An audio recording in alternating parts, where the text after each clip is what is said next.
Hello, everybody, and welcome to the Games Done Quick Hotfix on this wonderful Wednesday evening. I am Adef, and joining me today is a very special guest, Party Arlie. Arlie, how are you? I'm good. Hello, how are you? I'm doing well. Everybody, this is Challenger Approaching. This is the show all about challenge runs and the runners who perform them. We've got a pretty interesting one on tonight. I feel like very rarely we have the opportunity to highlight shiny hunting in sort of like a quick setting. And thus it very rarely appears on GDQ in any context. But we thought it would be cool to show off some kind of shiny hunting challenge. So Arlena, could you explain what we're about to see? What is the challenge? What's going on? Okay, so this is just a silly little challenge. In Pokemon Scarlet and Violet, the Pokemon that you encounter in the game, it's all overworld Pokemon. There's a Trico hanging out right there. And shiny Pokemon also appear in the overworld. You don't have to encounter Pokemon, get into an encounter like you did with older Pokemon games. And Pokemon Scarlet and Violet introduced a very kind of odd mechanic. It's just I guess it's not too odd. It's just eating sandwiches. But eating sandwiches in this game can boost various things and give you various effects in the game. And one of those things can be your chances for finding a shiny Pokemon. And so we're going to eat some sandwiches today and see how many shiny Pokemon we can get with one sandwich. And I believe, as I have thought about it, I could be wrong on the number, but I believe my record is 8 shiny Pokemon with one sandwich. A sandwich in this game, the effects of a sandwich last 30 minutes, and so that's 8 Pokemon in 30 minutes. So we'll see if we can beat that. I had a really insane luck day, and so I don't know if I can ever really beat 8, but we're gonna try today. We're gonna try. I'm excited. I feel like people know that shinies in Scarlet and Violet are more approachable than earlier games for sure. The odds are higher than the early gen games, and the sandwich helps massively, in addition with the shiny charm. But I am eight is a lot. A ton. For those of you that have not done any shiny hunting in this game, 8 is a lot. So I too am pretty interested. Well, do you want to go ahead and kick it off, and we can boot up the first sandwich here? Yeah, I gotta make it. Oh yeah, we gotta have the discussion about bunnage. So I'm not gonna do any of that, but I am. So I do need to make a sandwich. Who am I near? What is going on here? Okay, I need to make the sandwich first, and then we can begin. And after that is when the 30 minutes start. So I have the shiny charm in this game. You get the charm from catching every Pokemon in the game and recording every Pokemon in the deck. So I have the shiny charm, which full out shinies in Scarlet and Violet. It's a 1 in 4096. My charm brings it down to 1 in 3000 or something. We're also doing a mass outbreak right now for Trico, and mass outbreaks also, if you knock out Pokemon in mass outbreaks, that'll also make your odds a little bit better. And we're doing a sandwich. And the sandwich also makes your odds a little bit better. So shiny charm, outbreak, and the sandwich all combined make our odds for this Trico hunt right now a 1 in 512. And so because you see so many Pokemon in the overworld spawning in and out, you can see 512 Pokemon pretty quickly. It's a big number, but you can see it pretty fast, and it's a lot smaller than 4,096. I'll say 8 times as likely, for God's sake. Let me start this. Yeah, I can sort of explain what's going on here with the sandwich. So, like Arlie said earlier, sandwiches can have different effects. And it's all based on the ingredients you use. So there are a lot of different things that sandwiches can do, most of them revolving around what Pokemon you see or what the Pokemon you see, certain traits about them. But specifically, obviously, we are hoping for shiny Pokemon. And so sandwich effects come in several levels. So there's a number of stars representing how potent the effect is, basically. So the ingredients that Arlie will be using on at least this first sandwich will have sparkle, I believe it's called, like sparkle power. Sparkling power, yes. So she's looking for sparkling power 3, which is the highest, I believe. And that will give her the most shiny odd increasage. And then are you doing any other effects like grass or anything? Yeah, so I'm going to have also tidal power, which makes marks more likely. And then encounter power. So all of the Pokemon I encounter right now are going to be grass types. And like for the most part, we're just going to see grass types surrounding the area. Yeah, so it'll be mostly grass types, shiny odds increased, and that prosciutto is clipping through the bread. Oh, baby, I don't know. Dude, making sandwiches is so whack. This game is so bad. Wait, there's more lettuce? It's over. Okay, I've not made a grass-type sandwich in so long. The fact that there is no shadow beneath any of the ingredients is so ridiculous. Like, there's just no way, dude. Okay.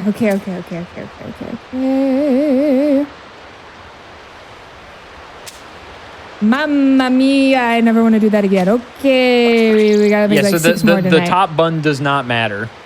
Yeah, so you don't have to put the top bun. Any of these ingredients falling off can affect the effects of the overall sandwich. You don't want ingredients to fall off because then you can like lose various effects, and it's very, very annoying. But an ingredient that doesn't matter is the top bun. You don't have to top bun. It doesn't affect anything. An interesting team right now. So that's nice. I will not be top bunning because I can't with the lettuce. There's just no way. I am sorry. But yeah, we get Sparkling Power 3, if it's on the screen, I have no idea. Sparkling Power 3, Tidal Power, Grass, and Encounter Power 3. All of them for grass types. And we're going for Trico, so it's perfect. I also knocked out a few Trico before we got started, just so that the mass outbreak odds are the best that they can be. So we're working with, I believe we're working with 1 in 512. So we're looking for a Trico with a red tail. Is that the only defining feature? Trico's also a different color, but I feel like the red tail is like the big C. Oh, he does look kind of like aquamarine. He's kind of, yeah. He's got like a teal going on. I see like 0 Trico, so we're off to a great start. But I did this in around like a Lotad pond once, and I saw so many Lotad shine. So we're seeing if we can beat that. So each sandwich is about 30 minutes.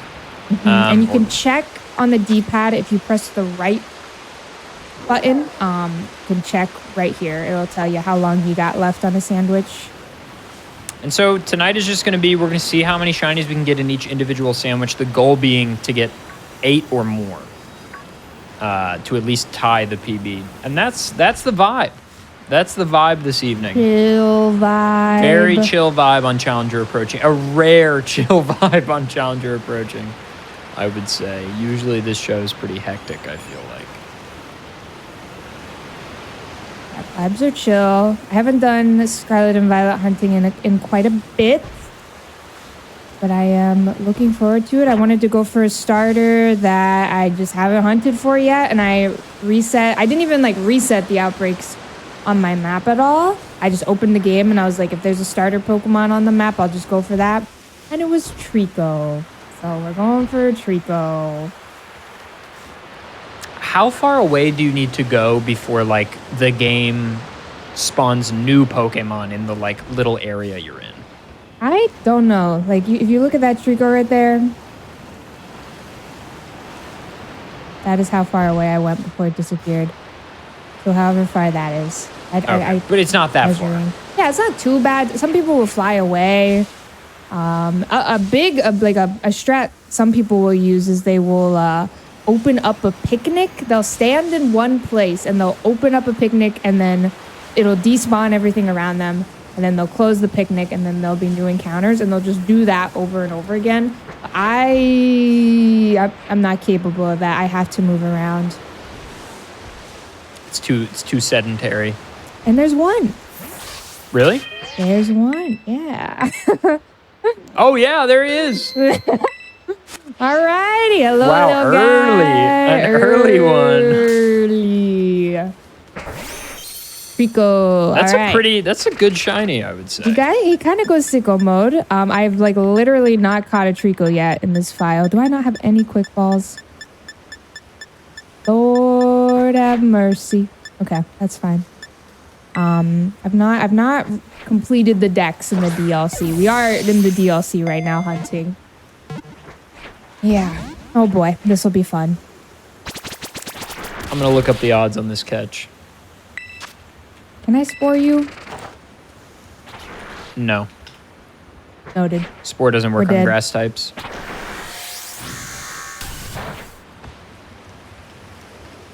We'll just throw some balls here. I almost always have quick balls, but you know. For some reason, what level is the Trico? 60 something? Probably, yeah, 60. They're all pretty tall.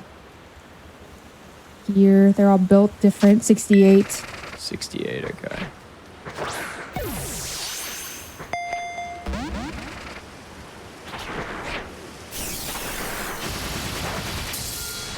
It's like 1 in 5 to catch at full health with an Ultra Ball. Okay, I do have False Swipe, but a lot of the starter Pokemon, this is something good to know. A lot of the starter Pokemon, for some reason, in Scarlet and Violet, like the Pokemon that you can get with the DLC, they have self-damaging moves. I didn't know this until I tried to catch a Squirtle, and it destroyed itself right before my eyes, and I had just false swiped it. So, no, just something to note. Squirtle, I believe Mudkip has one as well. Like a ton of Pokemon have self-damaging moves. If this were a quick ball. Yeah, normally I have a lot of those, but I can go buy some after the sandwich is up.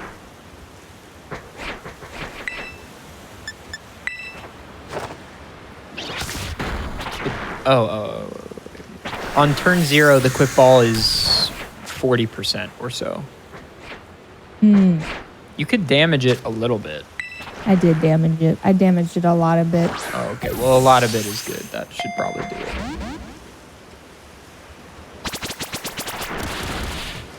You use false swipe? Breloom. I did. I false swiped. Yeah, it's about 1 and 2 now.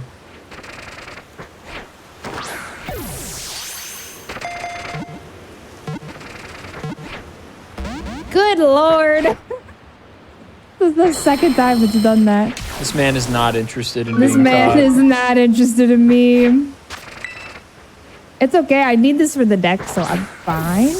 Yeah, I might throw a timer ball now. It's been some time. All right, we're fine. Yeah, it's one shiny. Let's go, dude. Okay, normally you just quick ball and move on. We'll fix that. Hello, little buddy. Alrighty, there's one. That's a good shiny. It's pretty great. I enjoy the red tail. Oh Lord, this team. Okay, you know, not really made for speed right now. Oh, this is good. Okay. Anyway, moving on. You could take him out of your party so that doesn't happen again. Yeah, I'll do that eventually. All right, that's one.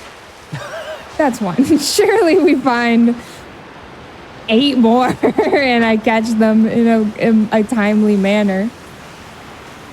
Surely. It was I did this with Lotad. Lotad was like my record, and it was crazy. Like literally back to back, like Lotads. It was just something else. The ability to see them in the overworld really does change the game, as far as like. It is just a little. It is quite silly that there is no sound, but yeah, it's pretty stupid considering it's in Legends Arceus. Like that game has a sound and a little animation. I'm hoping that they heard the complaints and get it together because it is just no good feature. I mean, presumably the new Legends game will have the old Legends features. I hope so. Yeah. And I'm just hoping that when Gen 10 eventually comes out, they heard us and they never do this again. We shall see. The words Gen 10 just, I think, aged me 100 years. It is something. I do have to like rethink whenever I just have to think about where are we? How are we already there? Gen 10, is that like the guy that uses the Omnitrix? It's a really Ben niche. 10? Yeah, that's the joke. I see. The Omnitrix is the A name of good the one. watch that Ben 10 uses. You know what's really nuts about Ben 10? His canonical name is Ben Tennyson. Oh, really? Yeah, and then he happens to get an alien watch that allows him to turn into 10 more, or 10 aliens. And his last name is Tennyson. Who gave him that watch? Who gave him that watch? I don't remember. I think it's like an alien ship that crash lands or something, but I haven't thought about Ben 10 critically in probably 15 years. I never really watched it. I liked it. I remember liking it a lot. I don't know what shows were out at the time. That was That was Cartoon Network, right? Yeah, that was like Foster's Home for Imaginary Friends era Cartoon Network. I was probably watching that instead. I mean, that was like my favorite show, Foster's Home. Pretty good.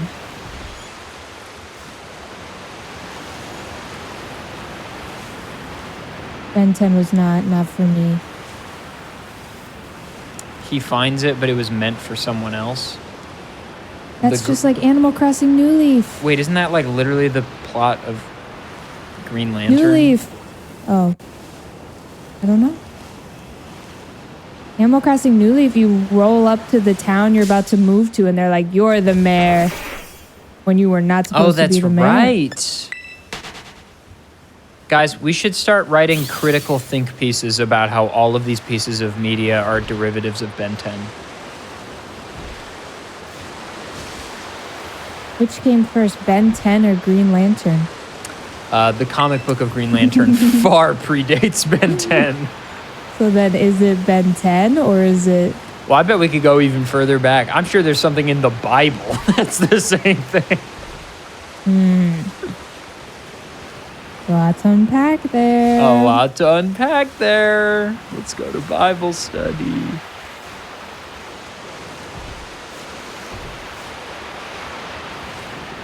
Hello, Tricos. How are you with the anime Bobobo? Okay, Bobobo was on Toonami when I was in my Toonami watching era. And I thought it was very funny. But I don't know if it will have aged well now. I couldn't tell you.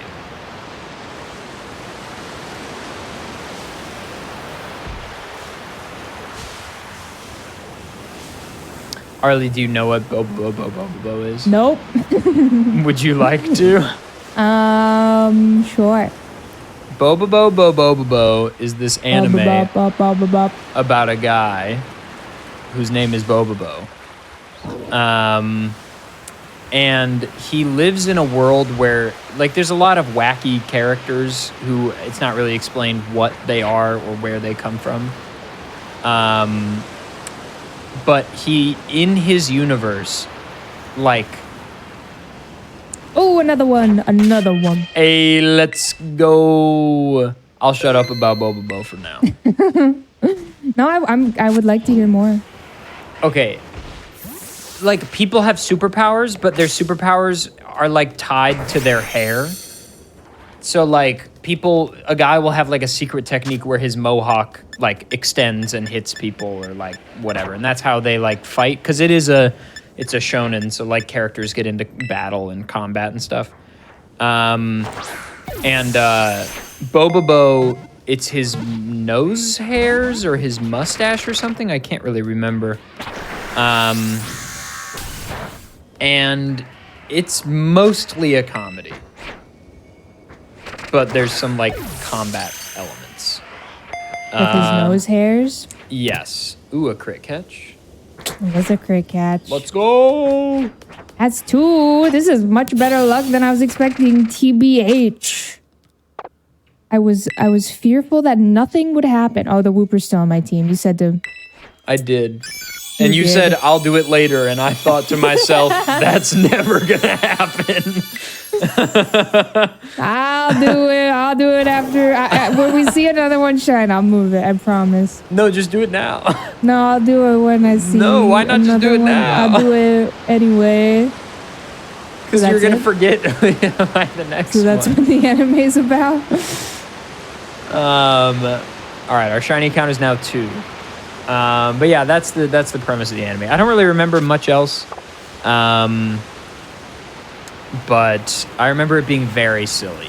There's a character who looks like Gumby, and a character that looks like the Sun. And the Gumby and Sun characters, I don't know what they are, but they're very funny and they always hang out.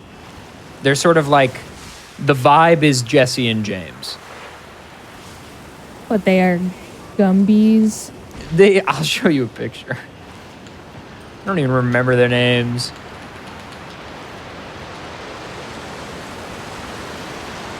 I'm sure there's a fan wiki, right? There must be.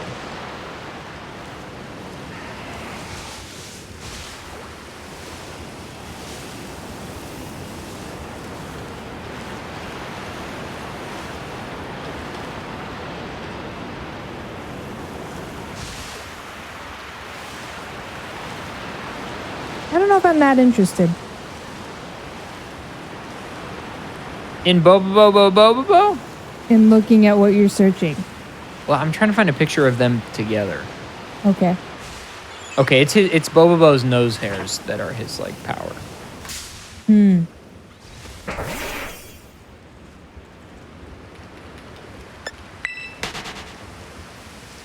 Okay, I'll just send you this character sheet. I'll send it in the Discord we're in right now. Okay, I'll look at it later. Just like I'll move the Whooper later. Yeah, I'm sure. This is a good little outbreak spot, honestly. A lot of times, like, they can be pretty bad, but this is honestly pretty good. You can just kind of go in a circle. And it's Vibe City. Sometimes when the outbreaks are in water, it's no good.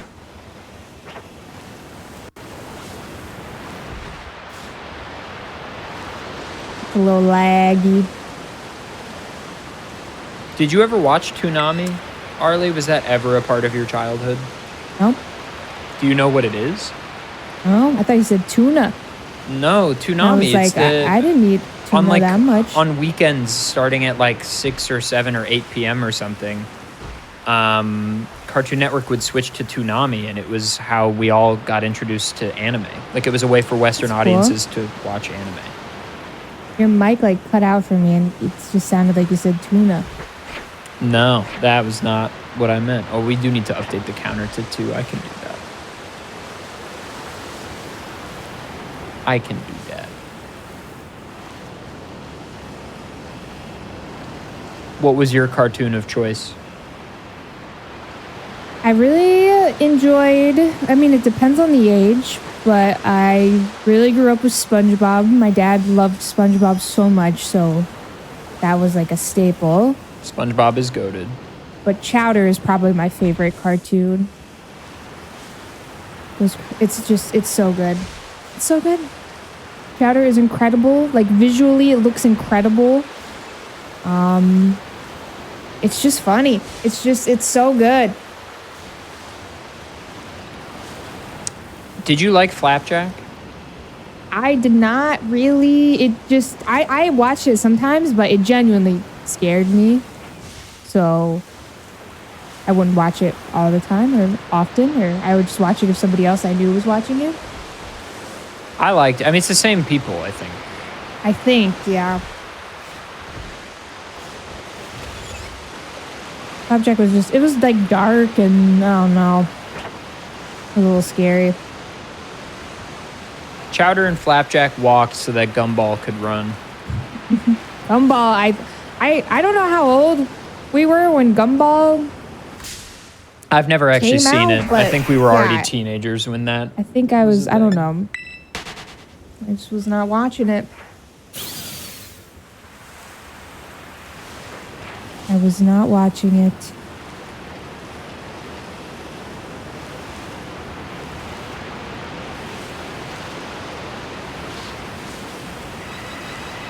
Okay.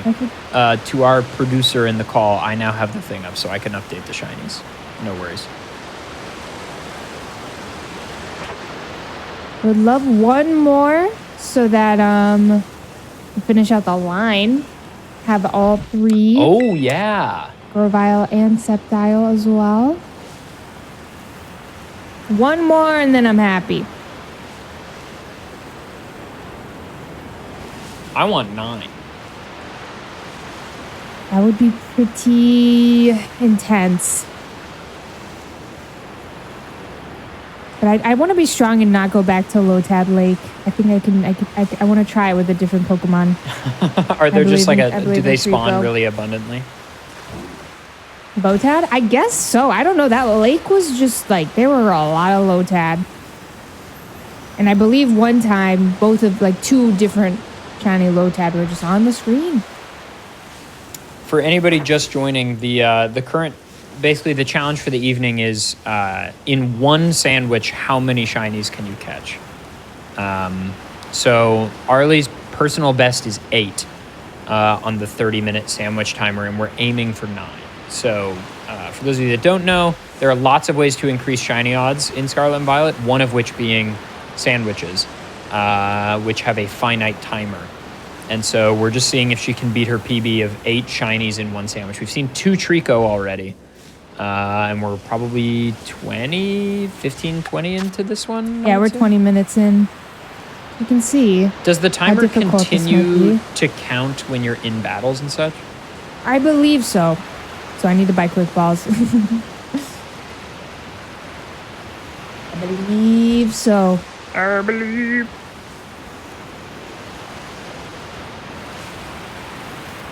The only way you can pause the timer is if you literally press the home button.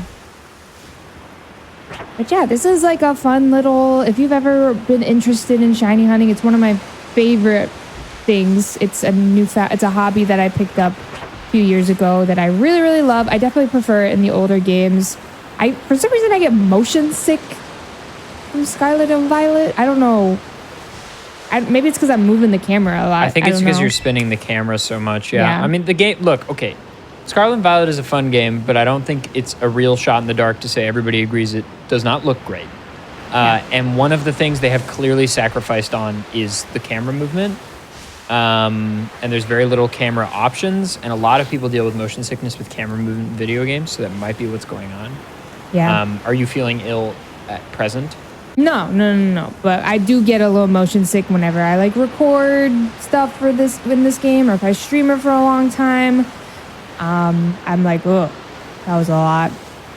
And so big props to the YouTubers and the streamers and the creators out there who literally just play this game. Y'all are built different because I can't do it. Yeah, the game is very, very, very, very, very poorly optimized.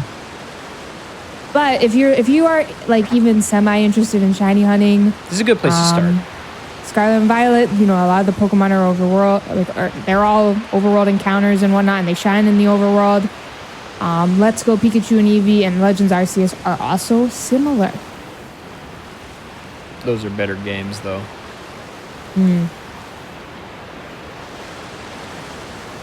I think Legends Arceus is a fun time for like an intro to shiny hunting and whatnot. It's a good time. Arlie does do tons of different forms of shiny hunting on her channel. Currently has a couple of cool projects going in Gen 6, namely X and Y, and then Gen 7 Sun and Moon coming up just because servers are shutting down for the 3DS, so a lot of shiny hunting in those games soon. In the foreseeable future, her Twitch channel is pinned at the top of the chat. If you're watching on YouTube, it's in the description. Highly recommend a follow. It is a great time over there. If you're on YouTube right now, also her YouTube has banger after banger. So go watch them and subscribe. That's my recommendation. My recommendation is that Trico's tail turns red. Right now. I'd be deeply impressed if that worked. That'd be something else. That giraffe. What do you think you'll do after Trico? Wait, was that one right I think... No. Where?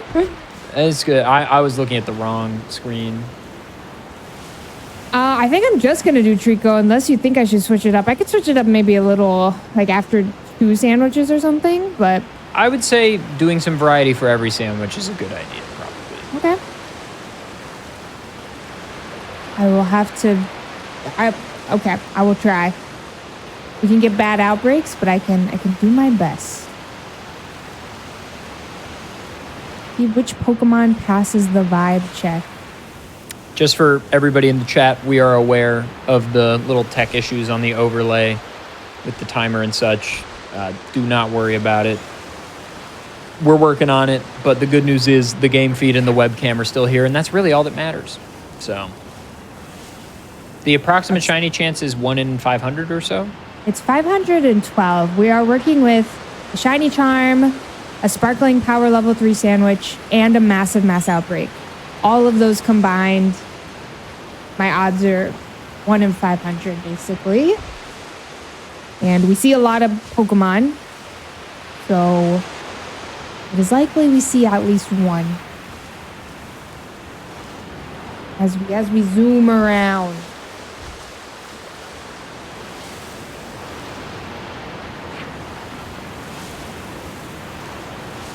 This guy wants me to battle him so bad, but I just keep Dude, I didn't driving battle by anybody in this game. Yeah. There was literally no reason to except for like side quests where the guy is like, have you battled 10 trainers in this area? Yeah. The DLC, the battles are fun. If you've purchased the DLC and you've not done battling, I would recommend it because it's a lot of double battles. And it's pretty interesting, I think. Okay. Yeah, I did not purchase the downloadable content. I understand. Hey, little guy. I just need one more. How much time left on the sandwich? 5 minutes. 2 we found. I believe. Can we get 9? I do wonder what like the all-time is. Like, I'm sure there are people who've found in the double digits. Just gotta, that's just it's a lot. Are there areas where like more Pokemon spawn on average? Probably. I know that Dunsparce in Area 0 is a very, very, very popular spot because if you make a normal type sandwich down there, it's like the only thing that really shows up. You could do that and see if you can just get a ton like that. Yeah, I have just done a lot of Dunsparce hunting in my day, but I for couldn't the do Dundusparce. I also hate making that sandwich because it's tofu. It's hard to stack.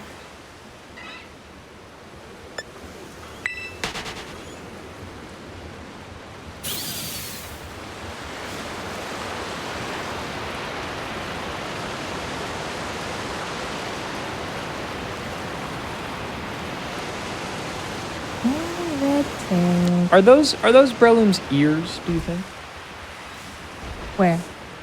When next time you get into a battle, I'll get your opinion. He's got like two spots on his hat. I think those are his ears. They're like little mushroom branches, I don't know, growths. His little hat and his little ears. Breloom is one of Shen's favorite Pokemon. Really? It's a pretty great one. When you ask Shen what his favorite Pokemon is, he often says, I don't know, but like one of my favorites is Breloom. Probably Breloom, then. Uh-oh. What are you doing in that waterfall, bud? Chat room, favorite Pokemon?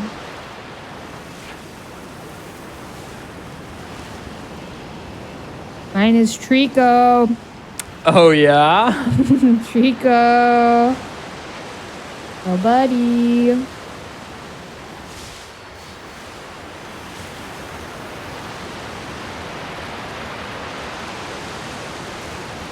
I hope people say Aggron. I'm really praying for that. Zangoose is a good one. I liked Zangoose and Seviper a lot when I was a kid.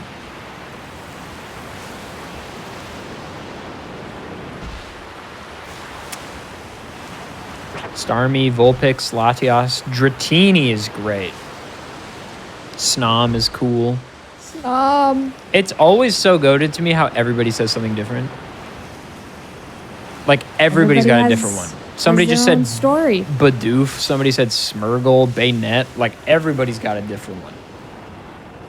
There's that famous, like really public poll where no Pokemon got no votes. That's very interesting. Like, who chose Blacephalon? I want to talk to them. They should be imprisoned. I enjoy hearing what people's favorite Pokemon is because everybody has their own little story and adventure. You know? Memories. Yeah. Very sweet. Sneasel, Reshiram, Gibble, Leafeon, Clefairy, Altaria, Swampert, Pidgeot, Primarina, Frostlass, Espeon, Lucario. I think Lucario is a pretty common one. They pushed my man hard when Gen 4 was coming out. They like really, I mean, they made a whole movie about him. He is really cool. Cool typing, cool moves. Has a like 2 signature moves.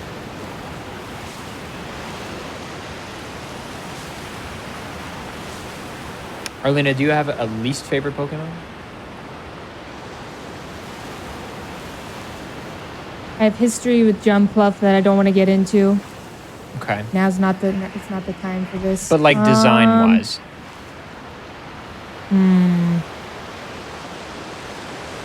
I don't love Seal.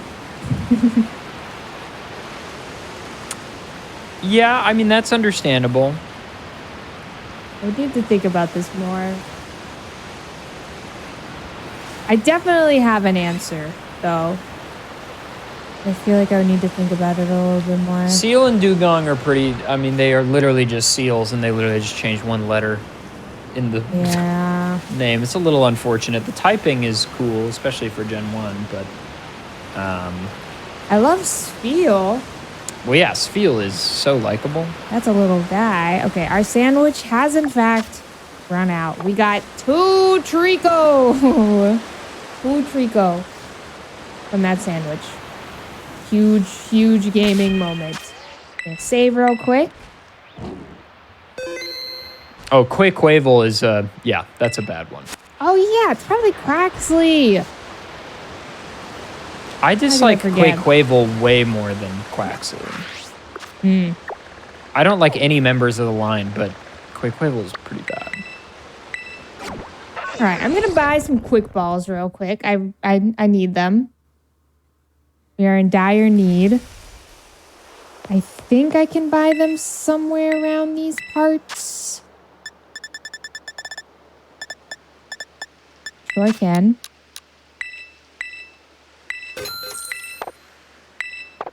All right, now what we're going to do is we're going to look at the outbreaks that are offered to us and see if there's another interesting one we can do. It's a little time consuming because I'm going to have to knock out all the Pokemon again. If you don't mind that. Got nothing but time. Okay.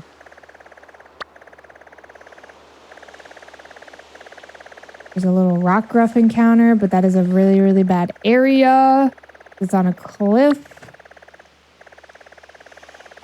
Mouse is no good. Coughing could be fun. Oh, there's Choodle. Hoot. We'll head over to Choodle. See what's going on over here. Yeah, Maybe Quaxley is maybe least favorite. I'd have to think a little bit more.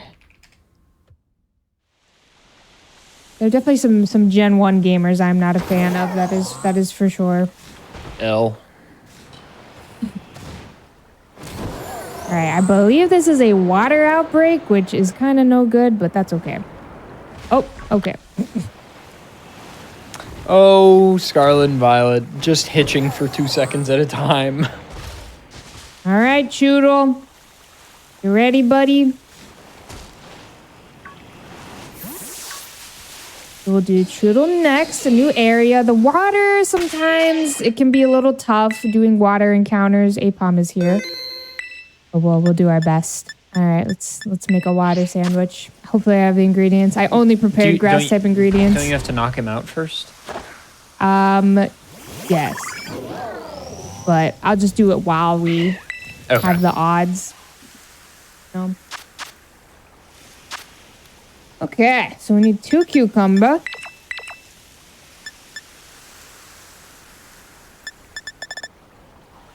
This one's a little easier to make than the last one. You'll love to see it.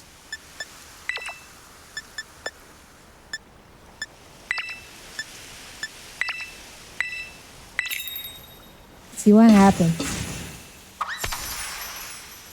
I'm trying to think of whenever I was,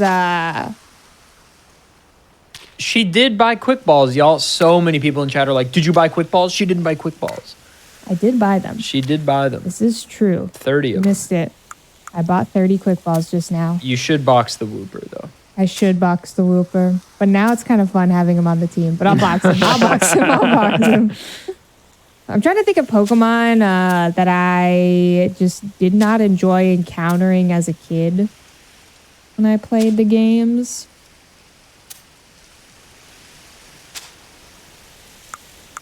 I don't know if I was a Zubat hater like a lot of people were. People hate Zubat?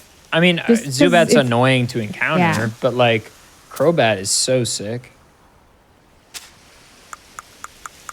Crobat's pretty cool.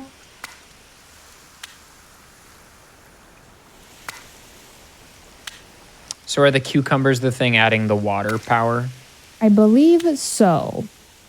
So you'll see the peppers and the prosciutto. There are all sorts of fun little sandwich recipes out there. There are some that are like better than what I'm using. I'm so used to doing this method that I just always end up doing it.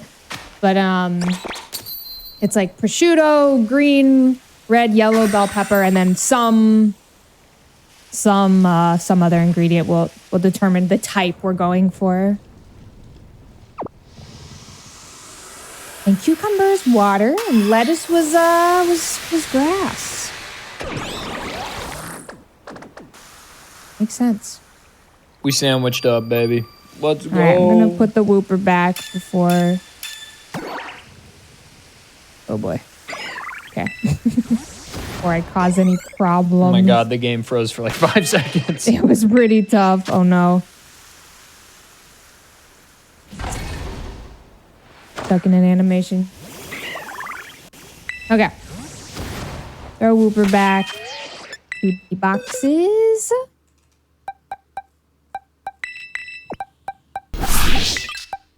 Also throw y'all in just in case.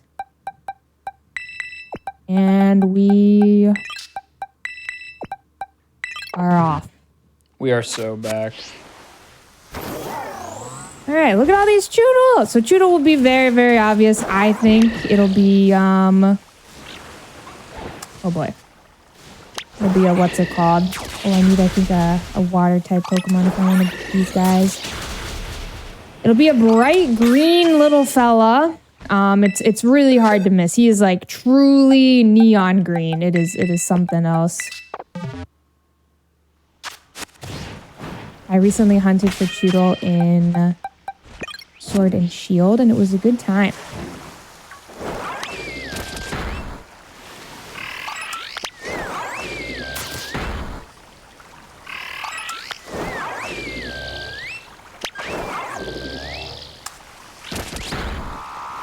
We just stay in the water, deal with the framiness, and vibe.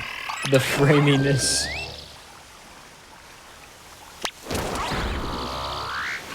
What are your like big wishes for the new Legends game? I hope that they keep the overworld sound, obviously, when it comes to shiny Pokemon, and I just hope that they expand more on the Kalos Gen 6 storyline. That's really it. I feel like I'm not asking too much. I don't know. Maybe I am. I feel like all those things will probably happen. Yeah, I hope so. We shall see.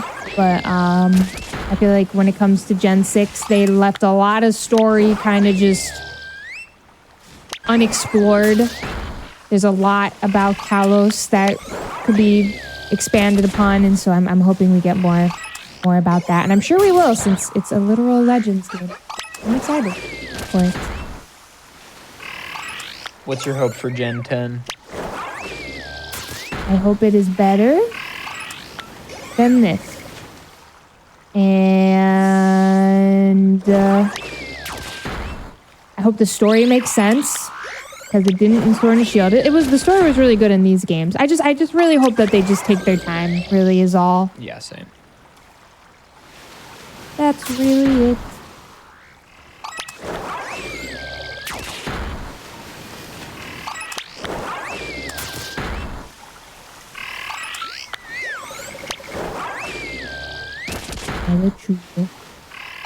We'll start seeing a message on the right side of the screen that'll tell us whenever we have a good amount of Choodle knocked out. What does it say? I can't remember. I have done this method, but I couldn't even tell you exactly what it says. It says, like, I think, like, the Choodle population is decreasing. Not that, but something like that. Something about the numbers are going down. The Choodle population is decreasing. The numbers are going down. Not the entire population, just the outbreak. The outbreak numbers are going down. Yeah. The number of Choodle in this outbreak are going down. Not in general. I'm sure Choodle's all right.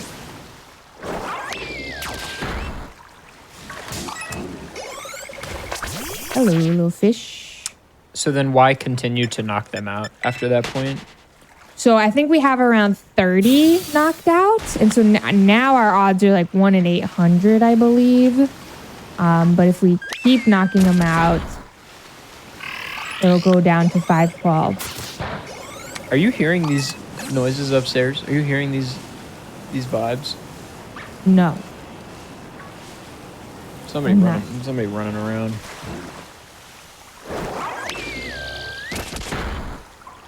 You see a bright green little guy, let me know. I'll be paying close attention. I will say the game feed is rather small for me, and this is a very small Pokemon. He is quite tiny. There are also a lot of water Pokemon just in the area, which makes this hunt a little tough.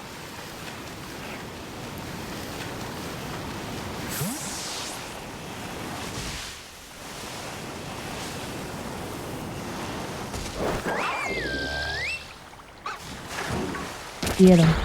Do you think as a whole shiny hunting, like with all of these new methods in the more recent games that increase odds so much, like I think there's a lot of discussion and discourse around like whether or not that's a net positive or a net negative for shiny hunting as like a hobby or a community or whatever. I'm curious what your thoughts are. I think it's truly just, it depends on the person. For me, I view it as, it's not something that I prefer to do, but if it's something that gets people into it or get people interested in it or make it more accessible for people, I think that's great. Especially because a lot of these older games, like a lot of people, prefer to hunt in the older games, whatever. But a lot of those games are expensive now. Like it is hard, especially like on the DS, it is hard to purchase a copy of any DS Pokemon game or any Game Boy Advance Pokemon game for like less than almost $100 now at this point. And so I think it's a fun option, especially for if people have not even like it just makes it a little bit more approachable, I think, because it's overworld Pokemon, and so they're a lot easier to see. And if people continue to enjoy it after they try it in Scarlet and Violet, then I think, you know, that'll lead them to discover other methods or full odds hunting in the older games.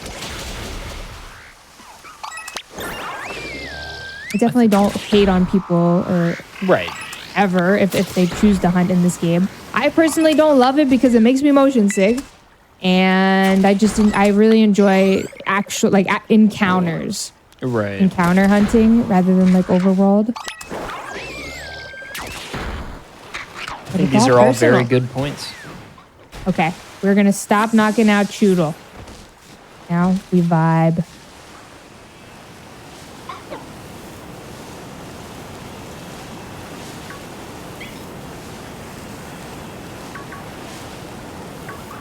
Get on in. Oh, there's a little... Okay, we're going to probably run into a few Choodle as well since they're so tiny.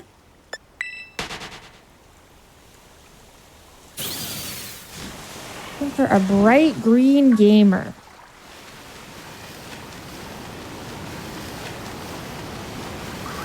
No, I'm not doing impressions. No. Lots of water types here. I refuse.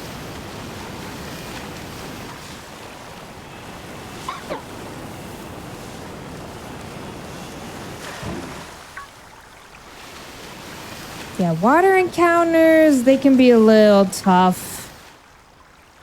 Just because the game really does not love water.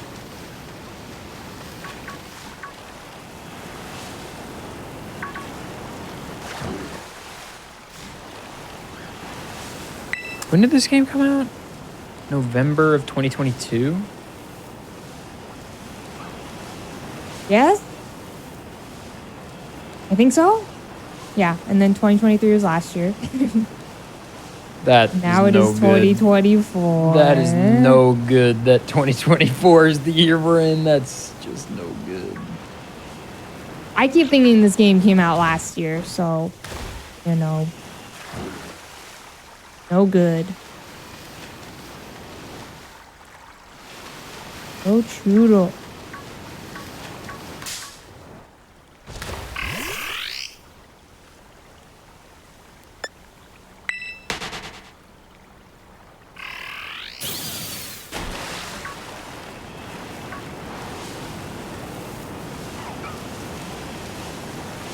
I feel like on average your shiny luck is pretty good.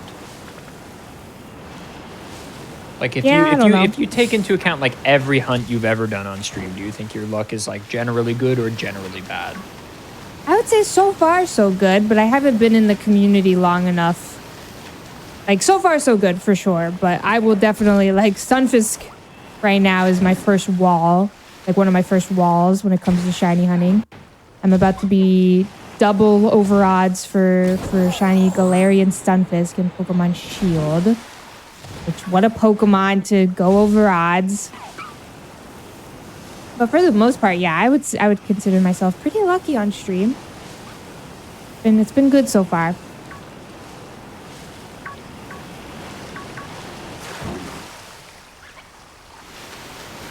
Especially with the full odds gaming that I've been doing.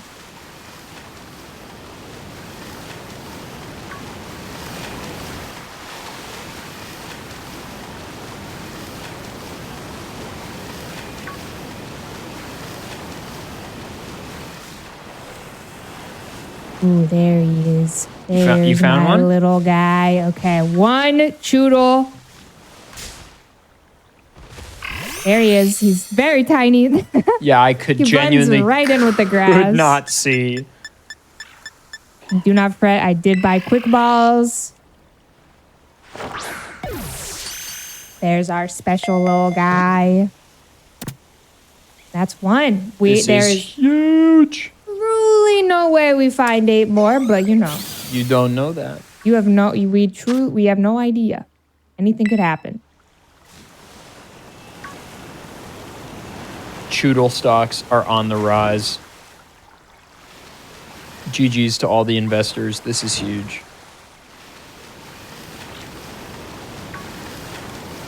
He's a sweet little fella. I like Choodle a lot. Dreadnought Shiny is pretty incredible when he evolves. The green, like the bright neon green, he becomes all dark green, and it's pretty great. As a green enjoyer. You are a green enjoyer. I love the color green. It's a good one.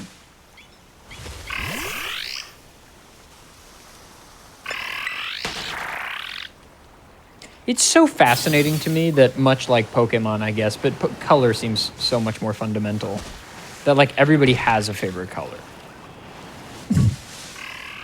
Is that a weird thing to say? I don't know. It's just wild to me that like everybody's preference is so varied. You know what I mean? Like I think there are colors that are more common than others, obviously. Like I think blue is a very common favorite color. But like everybody's got one. Isn't that wild? That's wild. I'm being serious. It's almost like everybody is their own person. No, I know. What I'm saying is that like color is such a fundamental concept. Like, you know, music is a human construct, right? Like we made music. So like it feels somehow more believable that everybody has a favorite song or a favorite genre or a favorite style or whatever, because it's like feels more intrinsically linked to like personality. But like color just exists. And granted, our brains are perceiving it, and everybody perceives color at least somewhat, you know, micro difference from person to person, or, you know, obviously there's people who are blind or color blindness or what have you.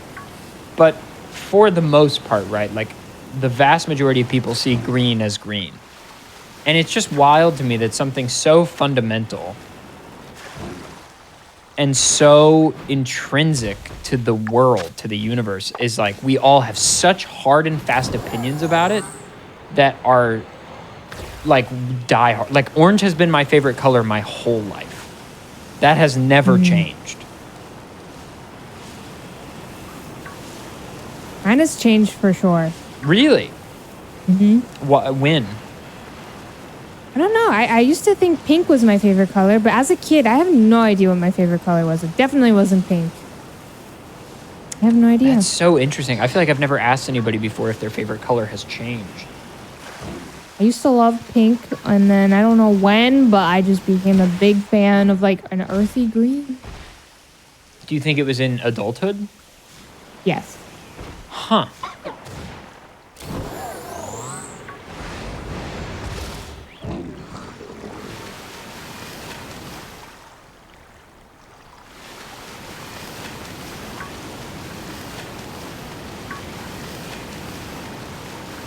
I definitely used to love the color purple, and now it's like my least favorite color. I couldn't believe it when you said that to me recently. Don't love purple. Purple's like my second or third favorite color, probably. Just not a purple person.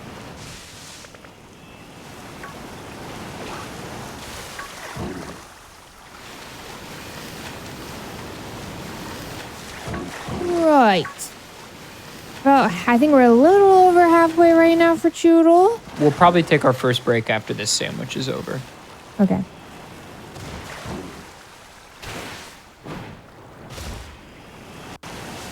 Could see something else shine that's not Choodle, since we're seeing a lot of water types just around. A little duck could shine. Corfish, something. Dreadnought.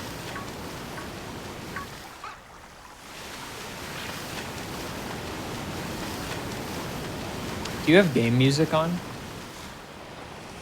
I don't think I turned it on. No. You should probably turn it on. I should turn that on, yes. You should probably turn it on. I can't hear the game at all, but I just now realized that... I also can't hear it at all, so that is probably why it's been awkwardly silent, if it has been. Yeah, I just realized that people were probably listening to nothing. That's good. I'll check it now.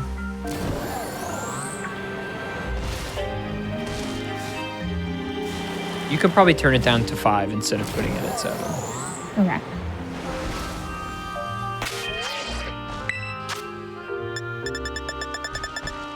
Normally on streams and whatnot, I just listen to my own music and I just never change the settings. Sorry. No, I forgot. I usually ask people about that because in a lot of the games that we have on the show, people are able to change like individual volume things, and not having game audio on is pretty common as a streamer these days, I think. Agreed.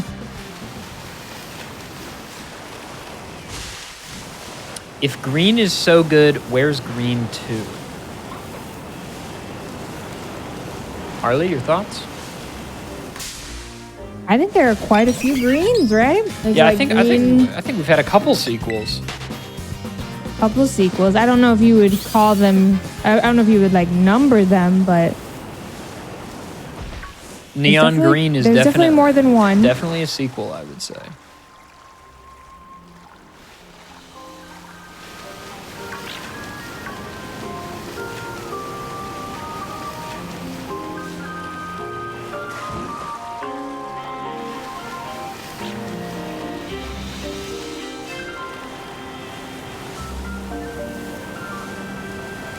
How much time is left on this one, did you say? 12 minutes. Okay.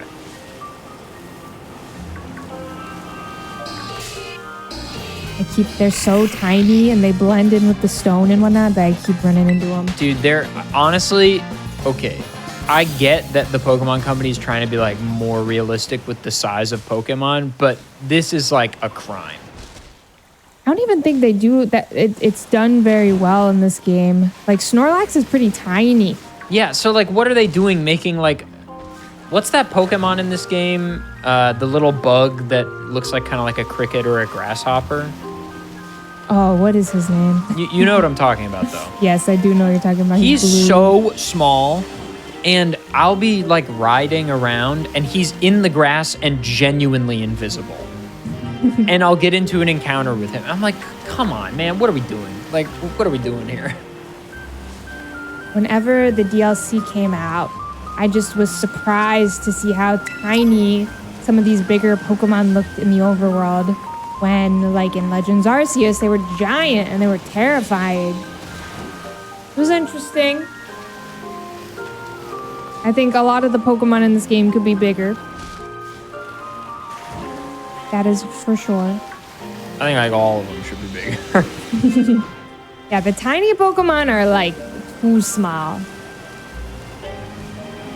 Sinistea is like just, it's no good.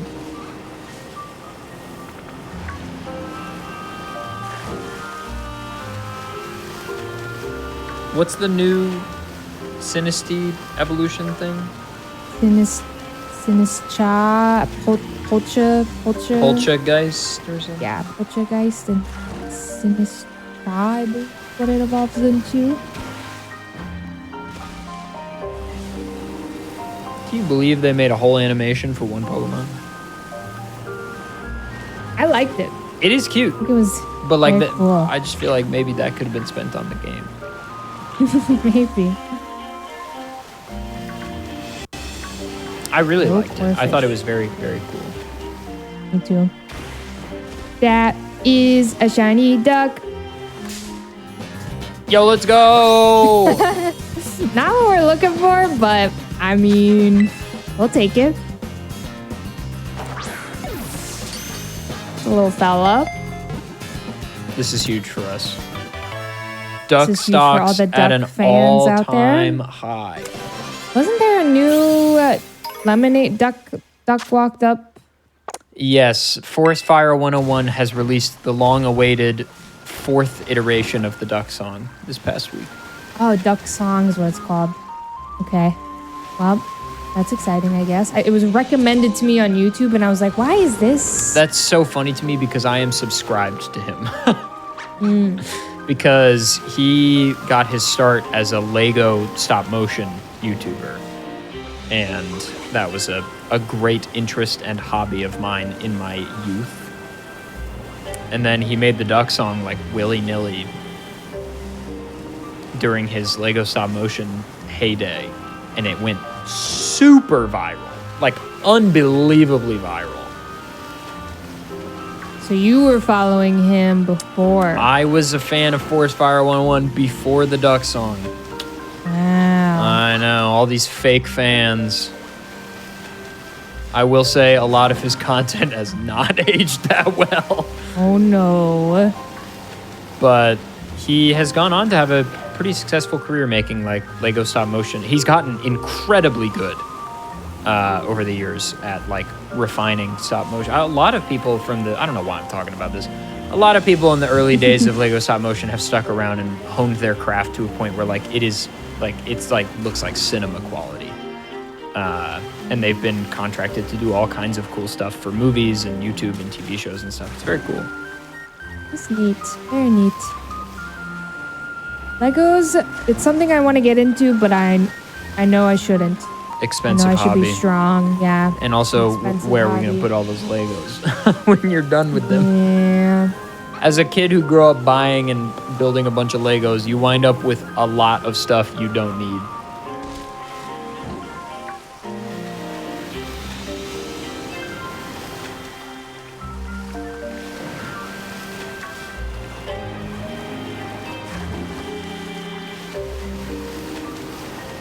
I like the flowers. That's what I'm interested in. Yeah, those are cute. I do feel like real flowers would still be better, but I love building Legos. Understandable.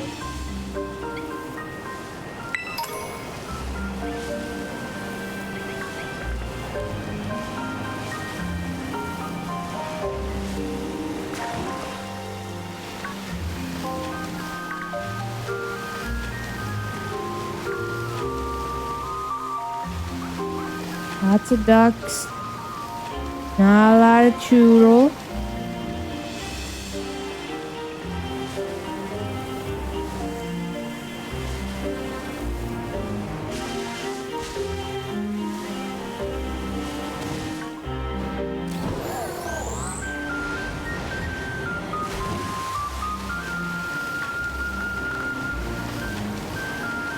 This is a weird outbreak. Normally, whenever you're looking for outbreaks and whatnot, you don't really want it to be next to like a high cliff or something because just there won't be. You want it to be like a flat, like long, big area so that you can see a lot of encounters. Right. So when there's these giant cliffs and whatnot, there could possibly be some like encounters up there and whatnot that just are not easy to see. Ah, yeah, that's not great. More common with Pokemon that are like land. What are you doing up there, bud? He's just hanging out. Leave him alone. Just flying around. Maybe during the break you could reset your outbreaks or something. Yeah, I'll reset them. See if we can get anything new. And if not, we can always go to Lotad Lake. My old tried and true. I think we should go there at least once. We could go there once for sure.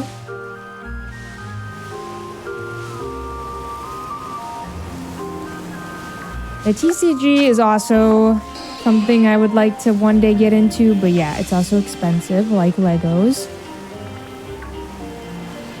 But apparently, the TCG is a lot more affordable to get into.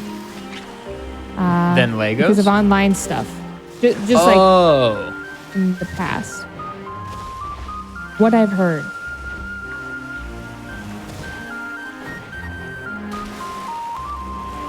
You can play online and whatnot. Right. I would like to understand the card game. I really would like to learn. We were gonna do like a segment at GDQ, at SGDQ, where like Etchy would teach me and Keys how to play the TCG quickly. But I think Etchy had to come in a day late or something, so it didn't happen. But I feel like in that setting, I'd like to learn. I would also like to learn.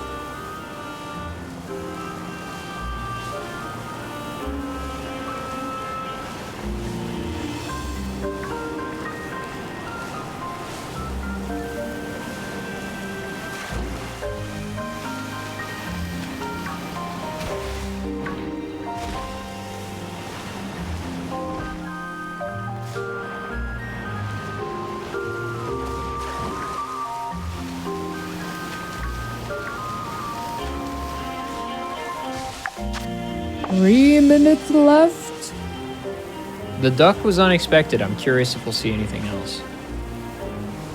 Hey, Palm, any thoughts? I mean, we got a water sandwich, so it makes sense the duck shined, I think. I know. If anything's gonna shine, it'll probably be a water type. Another duck? You saw Which is another more one? likely. No. I'm manifesting. Ah. It's likely we'll see Choodle since the outbreak odds. Right. One not.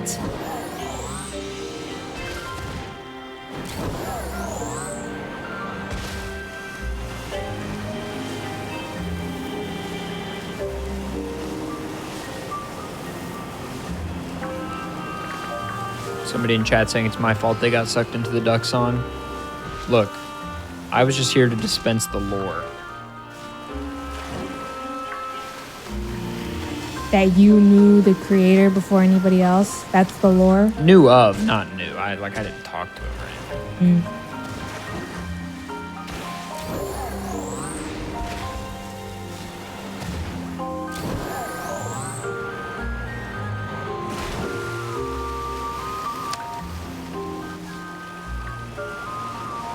Yeah, we'll definitely take our first break here.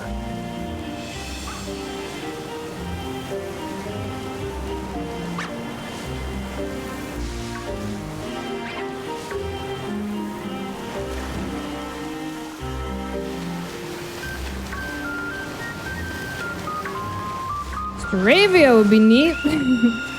Not really water type, unfortunately. That would be neat. Hopefully I'm getting far away enough from these Choodle.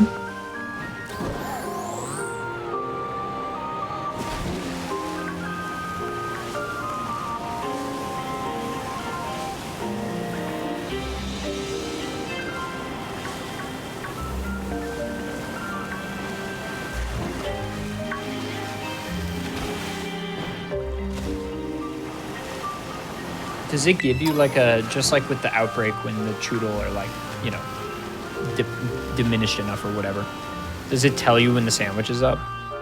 No, you have to check. It's a little silly. Yeah, we got 1 minute left. You just have to, and it doesn't even tell you that you can check the sandwich effects. I can't remember. Somebody must have obviously told me, because I would have never found out that you can check how much time is left on a sandwich. But they don't tell you. Yeah, I feel like I didn't know that when I was doing sandwich stuff in this game. Yeah, it's weird. So many buttons. So many buttons. Every time I try to check the sandwich timer, I'm suddenly like changing my clothes. A lot going on. All right, we can probably do one more look for Mr. Choodle here.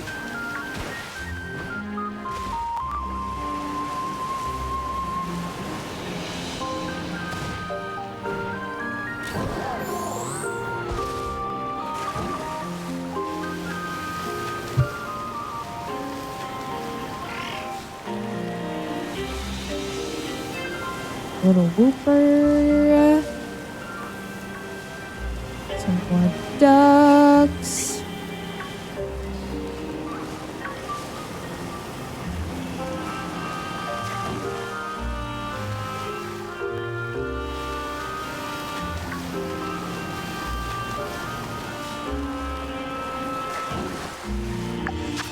And that's all, folks.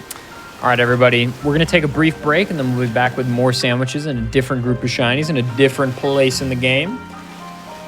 Everybody stick around. We'll be right back with more hotfix, more challenger approaching, and more party Arlie right after this.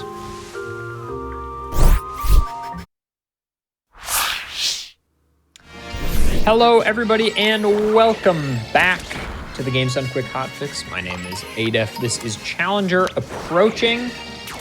Tonight we have Party Arlie showing off some shiny hunting in Pokémon Scarlet Violet, which is pretty exciting. Some quick announcements before we get back into things.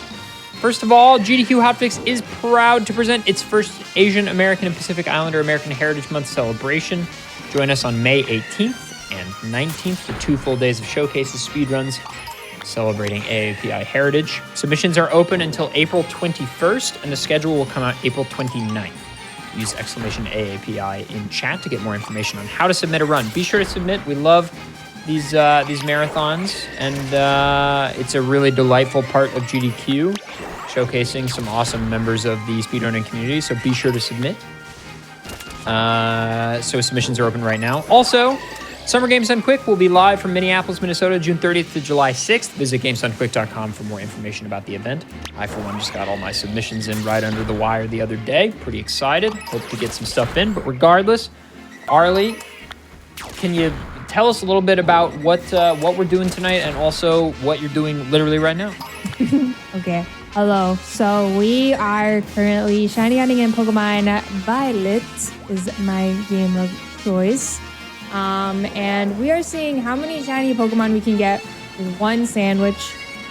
Using sandwiches and eating sandwiches in this Pokemon game is a shiny hunting method, which is weird, but it is. And basically, various ingredients and whatnot can help, and eating those various ingredients can affect your shiny odds in the game. And the effects and whatnot of a sandwich, they last for 30 minutes. And we are just seeing how many shiny Pokemon we can get in that 30-minute window. The most I have ever gotten was 8, which is a lot. Normally, I feel like I see around 1 to 3. Most of the time, 1. And so, getting 9 would be pretty huge, but unlikely. But I did find 8 one time. It was a very, very weird and rare thing. And so that's what we're doing. The odds when it comes to this method that we're doing today are 1 in 512, and that is because I have the Shiny Charm. We are doing a level 3 Sparkling Power Sandwich, and also we are using mass outbreaks. There are these little icons that show up on the map, and just icons of Pokemon, and those are mass outbreaks, which just means that there are a lot of that Pokemon spawning in one area.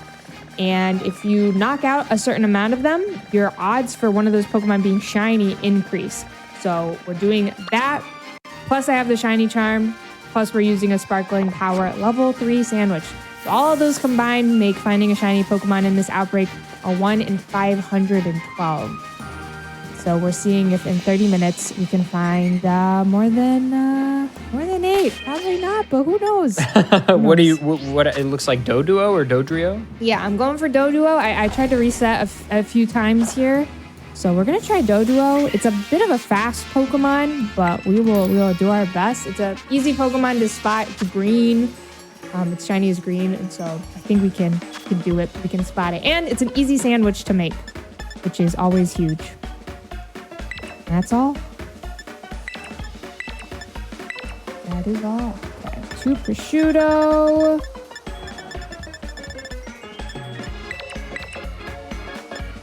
The stuff that actually makes the Pokemon increases the odds for Pokemon to shine are these ingredients called Herba Mystica. It's a rare drop item that you can get doing raids within the game, and it's a lot easier to do these raids with friends. Would very recommend doing them with pals. Yeah, if you are interested, it's a fun little challenge to do for yourself. If you enjoy shiny hunting or you just enjoy Scarlet and Violet, it's a fun little challenge to do yourself. I would be very interested in knowing what the most is anybody has gotten when it comes to. I'm sure somebody has posted about it somewhere, right? Yeah, I'm sure if you somewhere on Reddit or something or Twitter, somebody out there has gotten just a lot. But mine is, I think it's 8. I'm pretty sure it's 8. I could honestly be remembering wrong, but I'm pretty sure it's 8. I've definitely never gotten in the double digits before. I would remember that. Yeah, I feel like double digits would be wild. Yeah, that's a lot. I'm just hoping to see 1, honestly.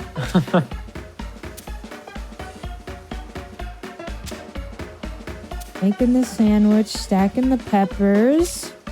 There are a lot of guides out there to help whenever it comes to building these sandwiches. And you can still do, so level 3 is the highest level you can get of all the sandwich like effects and whatnot. There's sparkling power for increasing the shiny odds. There's like different powers that'll increase the size of a Pokemon, increase the likelihood that a Pokemon will have a mark. There's all sorts of stuff that you can do with sandwiches. So very much would recommend looking up different recipes and whatnot out there for all of these sandwiches and looking for Pokemon. It doesn't even just have to be shiny Pokemon. A lot of people will hunt for like really, really tiny Pokemon, which I think is fun. There's all sorts of challenges and whatnot out there. All right, we're going flying type. See what'll happen. Is there a benefit to doing flying over normal? I just think that there aren't as many flying type Pokemon around here. And so it's going to increase the encounter rate for flying type Pokemon. So we'll see more Dodrio than we will normal type, which I think is good. Gotcha. All right, the Doduo outbreak is starting to go down, which is good. Our odds, I believe, are like 1 in 600 right now. I'm trying to knock out Doduo, but they are just running. They are fast.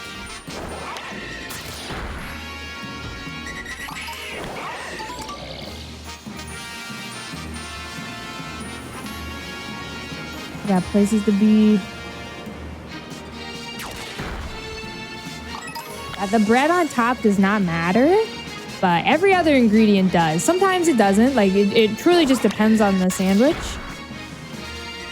But the bread on top doesn't count. It won't affect the sandwich effects and whatnot, which is really nice because sometimes, like if you're, for example, making a normal type sandwich to increase the odds of encountering normal type Pokemon, or just the odds of a normal type Pokemon being shiny, whatever. The normal type ingredient is tofu, and tofu is so hard to stack.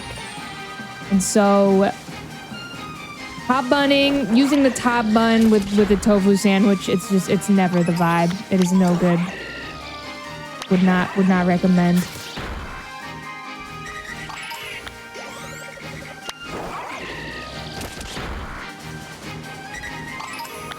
All right, we're gonna see if we can see a green little guy. More than one, preferably. Oh, is it green? It is green. It sure is. Kind of like atomic green. Green. Yeah. It's pretty great. And we're hunting in the DLC, which just came out. When did this come out? Last year? Like within the last 3 or 4 months, I think, right? Yeah. It's the part 2 of the DLC is what we're hunting in right now. The DLC was something. That is for sure. I think that part 2 of the Scarlet and Violet DLC is a lot better than part 1. Oh, that's right. It came out in 2 parts. Yeah, the first part came out like probably, what, like 6 to 8 months ago or something? Yeah, it was a while ago. Feels like it was forever ago. Part 2 was a good time, though. It was pretty fun. Pretty interesting.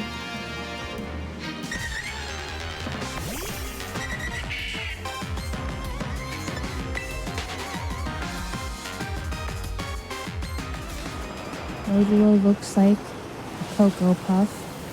A Cocoa.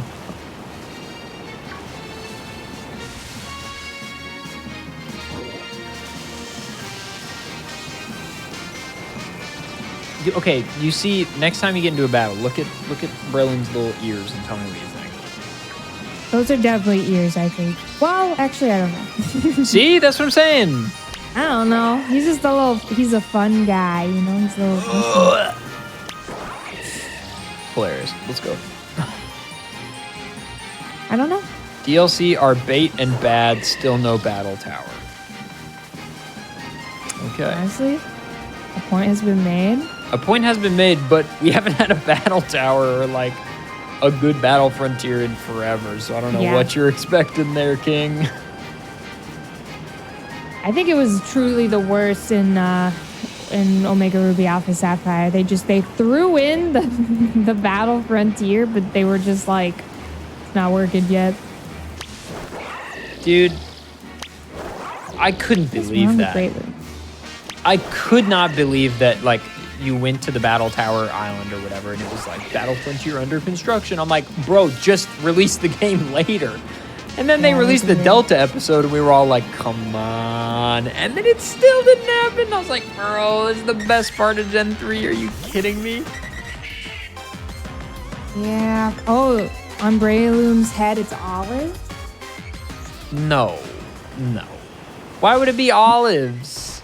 My Breloom is broken. It's frozen. I think I have to decide if I want to fix that, so whatever. The Breloom is frozen? Let's go. Yeah. I love this game. Yeah, it does look like olives, but they're not the color. The right color, you know?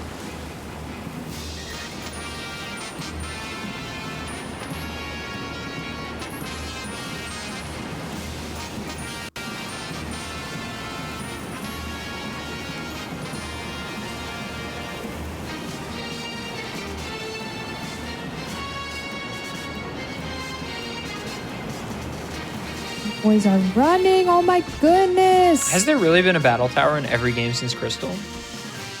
I guess Crystal has it. Ruby Sapphire have it. Gen 4 has it, and then the Battle Frontier.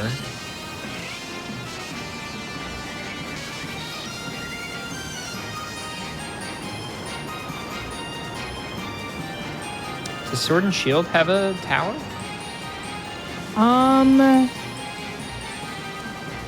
Like they have like a competitive thing to battle online.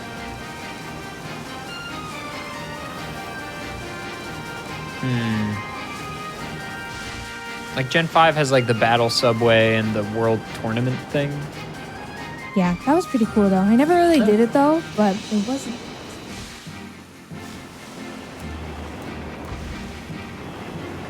Was neat.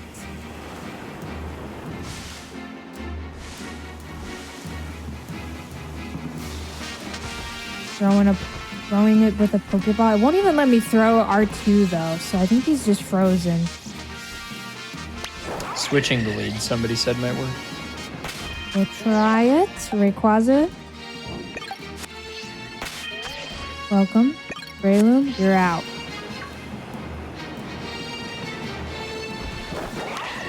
There we go.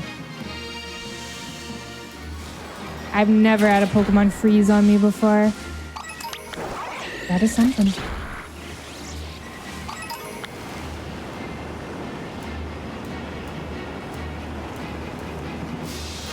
think we've knocked out a good amount though, so I'm not too worried about it if it freezes again.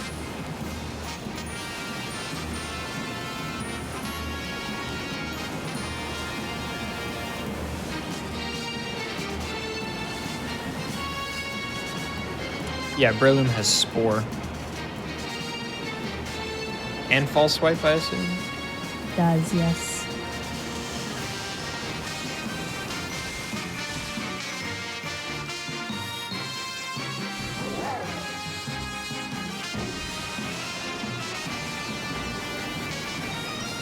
Oh, does.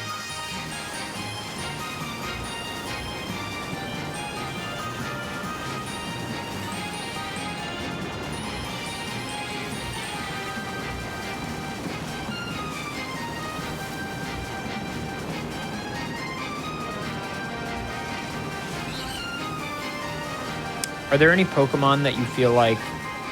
Because I feel like people often talk about shinies where, like, you know, the shiny is so cool, like the design is improved or whatever. Are there any Pokemon who you think, like, get... Not Pokemon that stay the same, like, you know, Slowpoke or whatever, but Pokemon whose design you think gets markedly worse when shiny? Yes, I would have to think about this. Yes. A lot of the times I just don't like it when a Pokemon shiny looks the exact same, like Seal. Right. I don't like neon green shiny Pokemon, so I don't really love Espeon shiny. This is a hot take. People like that shiny. Yeah, I don't like that shiny very much. I don't really. I love the color green, but I don't really like the I don't know. I like Choodle though, so I don't. I'm not making a good case here, but I don't really love a neon green.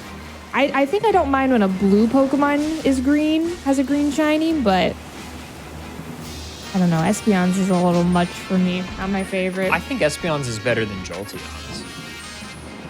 I agree. I think, yeah. I think Flareon's is the worst. Yeah, Flareon's evolution. definitely the worst. It's just kind of boring. Umbreon, obviously the GOAT.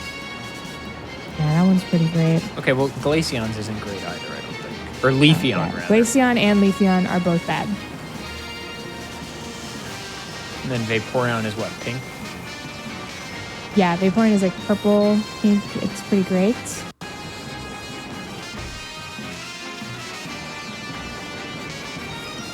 It's always wild to me when in the modern day, Game Freak releases shinies that like don't change anything. When the era of auto-generated shinies is so long past. Like in Gen 2, when the shiny colors were generated via like an algorithm that just like changed the sprite, like, okay, sure, some of them are bad, some of them are good. And it's just random chance. But like nowadays, when they're all intentionally changed, like what are they doing? Like Golden Go's shiny is like exactly the same. Now that one's tough. Gimmighoul is also that line just is tough. It's so tiny.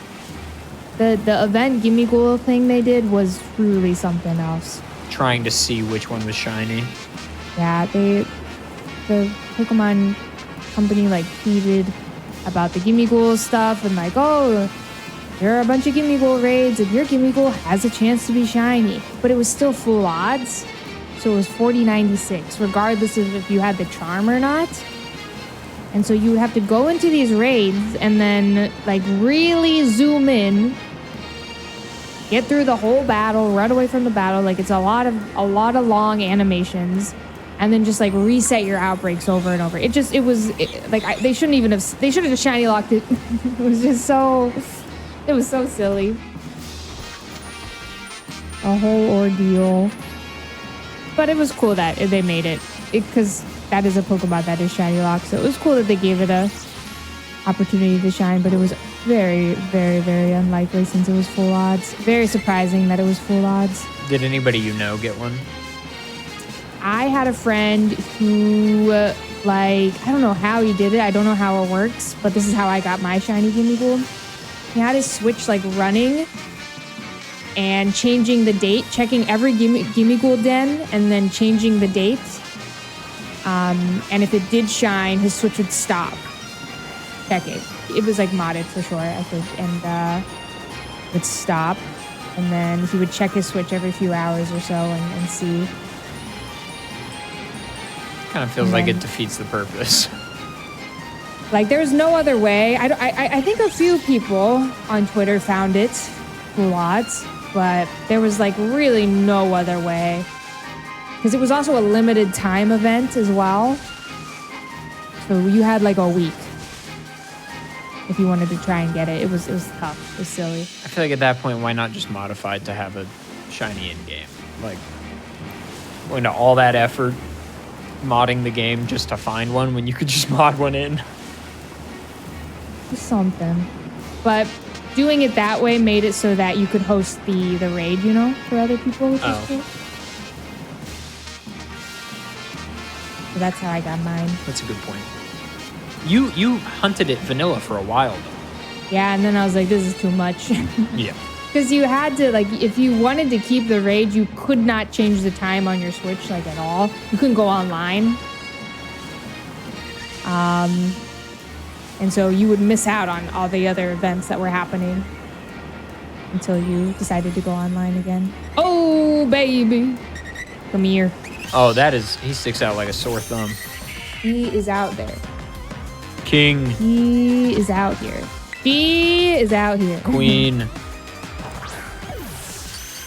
Nice. Okay. This is one I've been wanting, so I was happy to see it. Let's go, dude.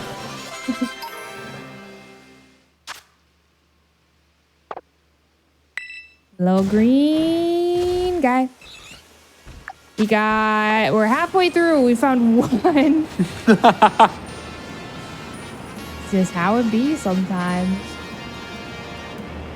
I'm happy to have found one every outbreak, though. I was really, really worried. I've had terrible luck in the past and just outbreaks give me nothing consistently. And so I was a little worried that nothing would happen tonight. I'm happy to have at least found something. Theoretically, you could just stay in an outbreak forever, right? Yeah. I think I got like 5 shiny Vaporeon that way.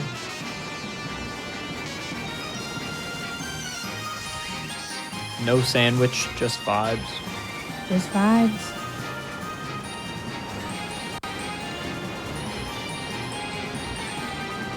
That's the way to do it sometimes.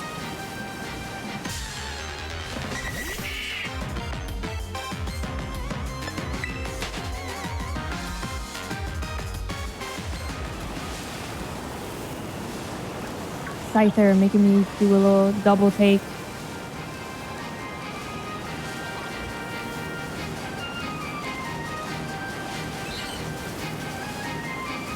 He do be like the same color. You do. How's your Aeron hunt going? I haven't touched that game in like 2 weeks. I just find it so difficult. I don't know. It's like Full odds hunting is something else. full odds in Gen 3 is just like, it's like soul-bendingly hard. Like, there is no promise. Like, okay, yes, law of probabilities, it will happen eventually. But there's no promise, you know what I mean? And I get that that's literally the point, and I have mad respect for anybody that does it. But it's hard for me to stay motivated on something like that where I see no progress. You know what I mean? Like, yeah, number go up, brain go boo, but like, I know too much about probability to have that affect me, I think. Because, like, number go up, and I'm like, well, the odds are the same. Like, nothing has changed. I've definitely gotten to the point where I can automate the hunt pretty good. For those of you that don't know, I've been off and on shiny hunting Aeron full odds in Pokemon Emerald. And I've gotten to the point where it can be pretty well automated. As far as, like, I don't have to run around. I do have to have my hands on the controller at all times, though, to, like, hop on the bike and such.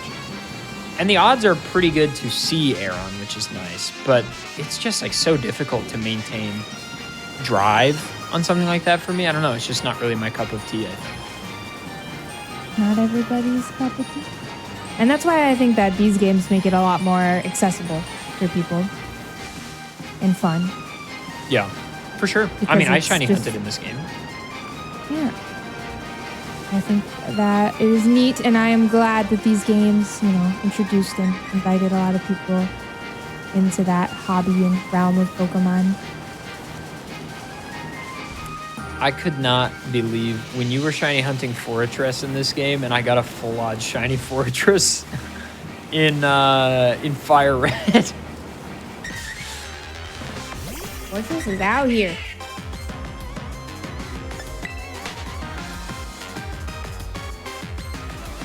I guess one thing that made me think about going back to the Aeron this week was that I got that Sloth last night.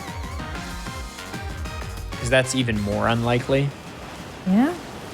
There's this, I play this game called Super Auto Pets, and I play it a lot.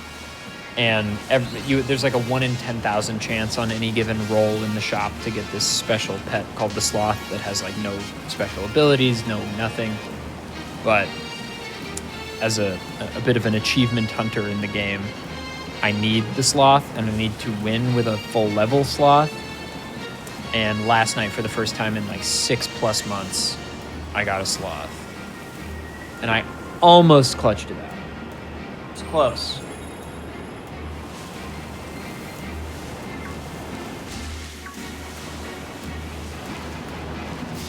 It was an exciting feeling. It was What exciting. generation Did I get introduced to shiny hunting? So I learned about shiny hunting from Gen 4 from Pokeradar in Diamond, Pearl, Platinum. I had no idea it was a thing until the Pokeradar. But whenever I was young, I was like, I don't know how this works. And so I just never really got into it. But then when BDSP came out, PokeRadar was in the games again, obviously. And I tried it out and I really, really enjoyed it. And obviously that's just a method hunt. And I really enjoyed it a lot. And so I decided to do a full odds hunt for Turtwig in my copy of Shining Pearl. And that is, I would say, how I got into it all. I knew that they existed whenever I was a kid playing Gen 4, but I didn't get into it until the remakes of Gen 4. And I have really, really enjoyed it ever since.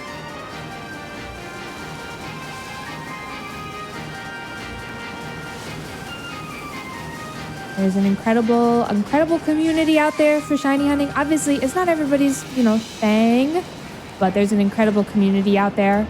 There are just absolutely incredible and inspiring YouTubers out there who make just some really, really awesome shiny Pokemon content, video streams. And it's really cool out there. There's just a lot of cool stuff that you can do with Pokemon, which is why I think it's like truly my favorite franchise. There's a lot to do. I like radar hunting. I enjoy doing that. It's very fun. I really enjoy method hunts a lot. Yeah. I am not like, there will be some shiny hunters who are like full odds only. There's some shiny hunters who only want to do method hunts. I am definitely in the camp of I love doing both for sure. I like to do radar a lot. I like to do both. I love full odds hunting. Like the feeling after a long hunt, like it is truly like no other. It is really fun. I need the Aeron. I need it.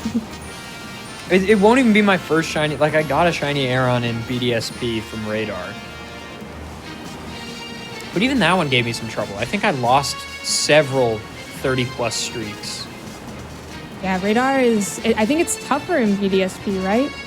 I don't know. It's a little harder in BDSP than it is in the original. I think it's just that it's a little jank in the original, and you're able to manipulate it a little better. I think the odds for the chain to break, like, I think it's a higher chance for the chain to break in BDSP than it is in Gen 4. Did not know that. I think. You are the queen of Radar. Like that. Okay.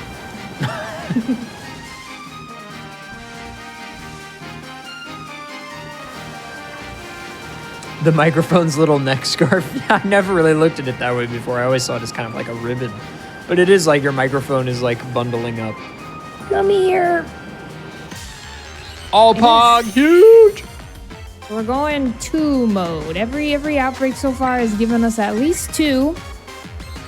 At least 2. So this is 2 on this sandwich and 6 total. 6 total, yeah, but we want 8 or like 9 in one sandwich, which is just... This is making it seem like the 8 was wild. It was. Like, it was something else. It was just... When it happened, I was like, this is never gonna happen again. It was a lot.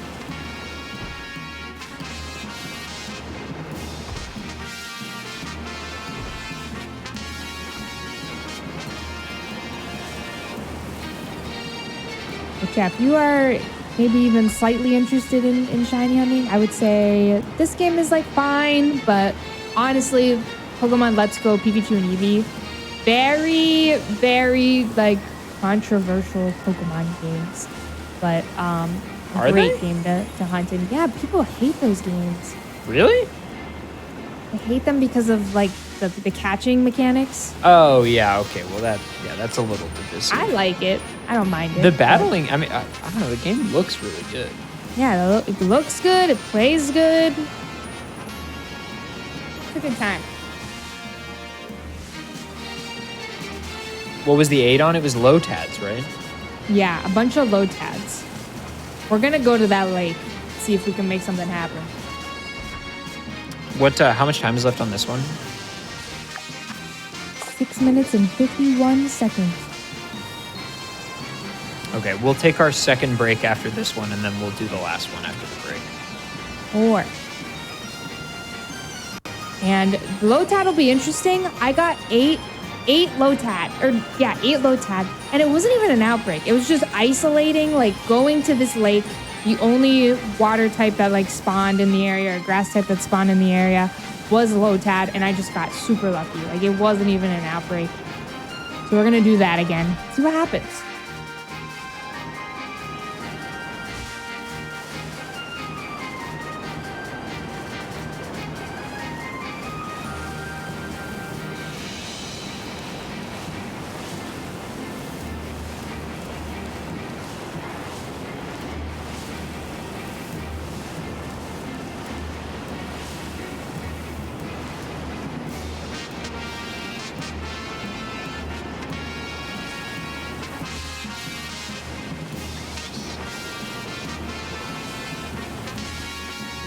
Look at all these little guys. Look at all those chickens.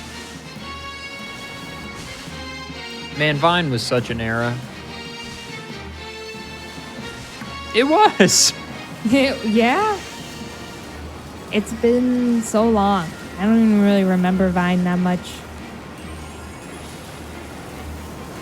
I have my favorites, and that's all I really remember. I feel like I actually follow a good deal of people from that era now on other platforms, actually. It is interesting, the Vine star to YouTuber Pipeline. yeah. Seems... Not all of them were able to make that transition gracefully or successfully, but some of them or have just really... like creator. Yeah, true. Some of them are on TikTok now. But like Drew Gooden succeeded in that. Danny by a similar token. I like when it came to Vine and whatnot, I like would never follow creators who consistently made funny stuff. I would always just follow or like enjoy the Vines that were just like that one post. This account has only posted one Vine and it went viral. Why would you those follow are the Vines them? I liked. Why would I didn't follow them. I meant just like Oh, those were okay, always my okay. favorite Vines. Just like Yeah, it wasn't normal people intentionally doing silly funny. stuff. Yeah. It wasn't like skits or anything. It Yeah. was just like some guy with a trombone driving around. Like I just the one and done, just one time, never sought out any fame or anything. Those were the Vines I always liked, I think. I never followed, to my knowledge, I never kept up or followed any Vine creators.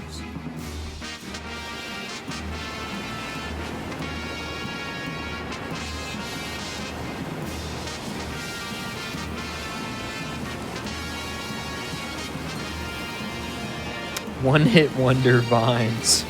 Sir, what are you doing? Dude, is Brelum still like hanging out? I don't know where you went. I saw him a second ago.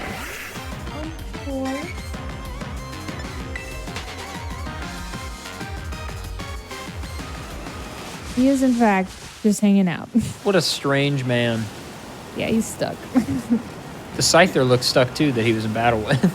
Everybody's just stuck. Is that Scyther still there that he was in combat with? I think that's him, but I don't think he's stuck. I think his room is. Oh. We think this is a Scyther outbreak right now. No, those are all green Doduos just in like a very efficient disguise.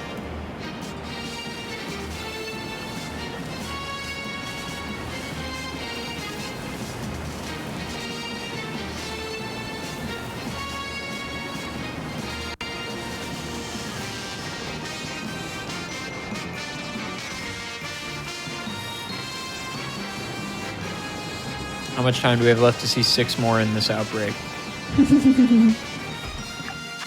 Cool minutes. 2 minutes to see 6?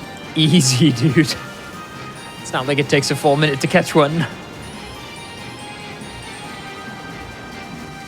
Yeah, I don't know what was happening that day, but it was something. I believe in That the is low for tads. sure. Maybe. Maybe.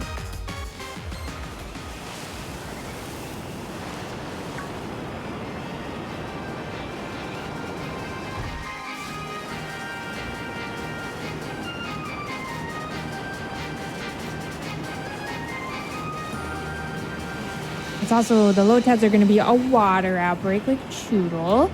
So it might be a little tough, but that's okay. Are you going to use a water power thing for it? Yeah. I guess you could do grass power. I think in the past I've always done water. I'm trying to remember. I don't remember using lettuce, so I think I use water. Because if you did grass, wouldn't fewer water types spawn in the water? Yeah, but I think it's only low tad in that lake, Oh, okay. which is why I call it low tad lake. Understandable.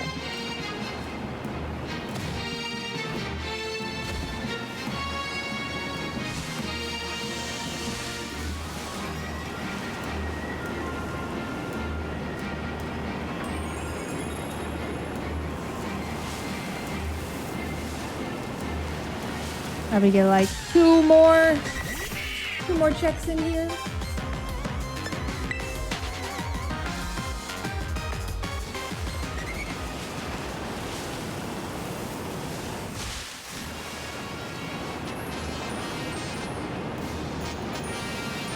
Now dark.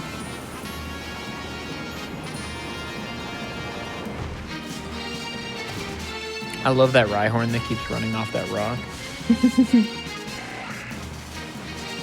It's a very weird outbreak. 'Cause they're all just running. Yeah, that is really strange.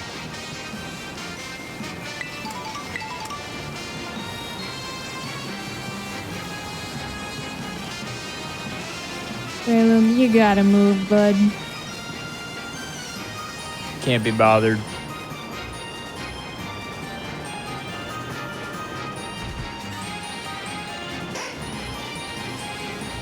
All right, well, that is unfortunate. Good blow. You cool to jump to our second break here? Yeah, I am good. Okay, gamers, stick around. We're going to go to a quick break, and we'll come back with just one more sandwich here to see if we can't clutch out the 9. Everybody stick around. We'll be right back with more Challenger approaching right after this.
Hello, everybody, and welcome back to the Games Done Quick Hotfix. My name is Adef. As a challenger approaching, some quick announcements before we get back into things. Games Done Quick is looking for a new mainline event, volunteer coordinator and host coordinator. If you enjoy our mainline speedrunning events, be sure to check out the duties required for those positions and apply at gamesdonequick.com/jobs. And if you miss out on any of our shows or events, be sure to check them out and all the VODs on youtube.com/gamesdonequick. We're here with Party Arlie doing some shiny hunting in Scarlet and Violet. Take it away. Hello. You're shiny hunting. This will be the last sandwich of the night.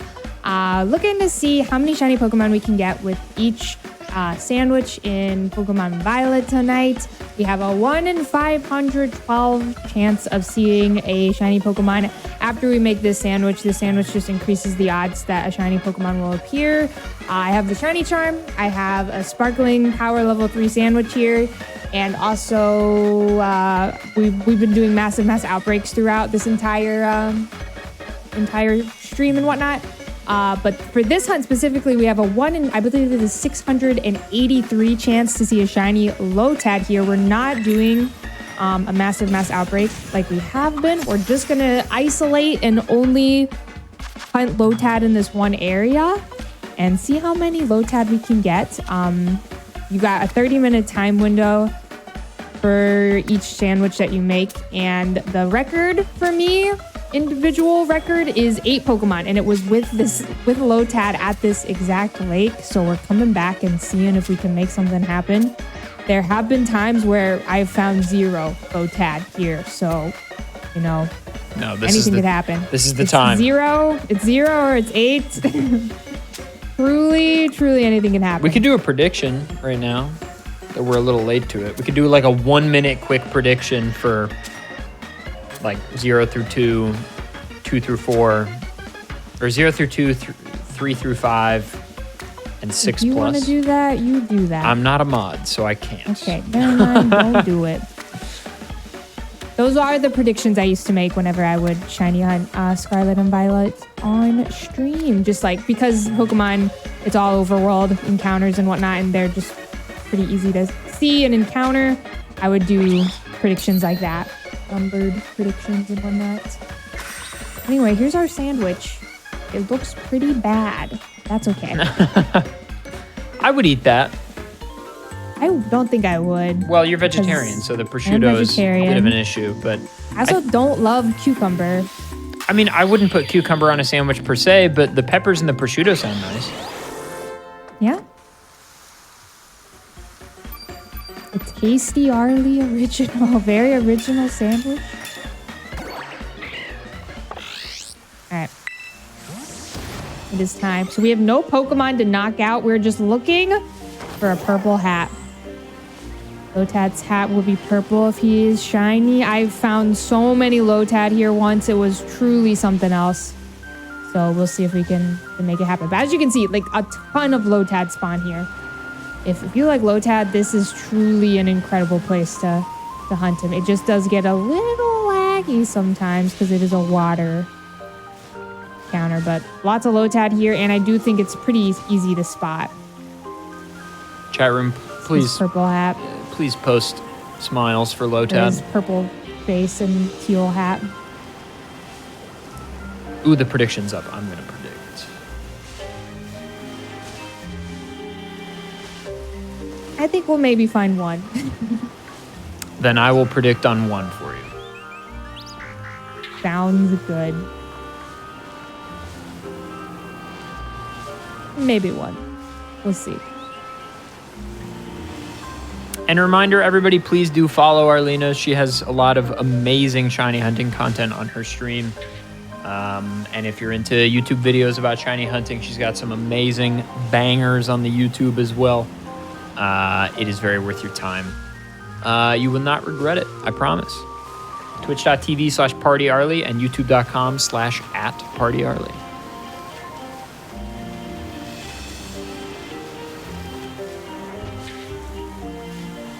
Oh, there's one. Okay, well, I'm not liking my prediction now. Okay. There you go. Lotad is very kind to me for some reason. I don't know why, but there's one. I knew I should have predicted more. This is bad. Did you put your life savings on it No, or no, I something? lost my life savings in this stream a long time ago. I used to have, like, by nature of this job, like 200,000 points in this channel. And I lost them all in a GDQ prediction. I can't remember what it was. And now I'm back up to, well, I was at 55,000, but I'm about to lose about 6,000. Bro. It's not all of it, but some of it. Some of it.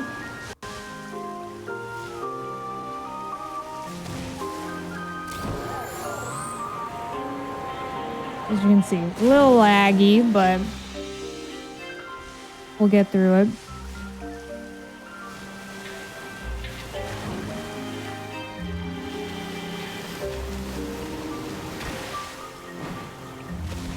Once you get out of the water, things start to look a little better.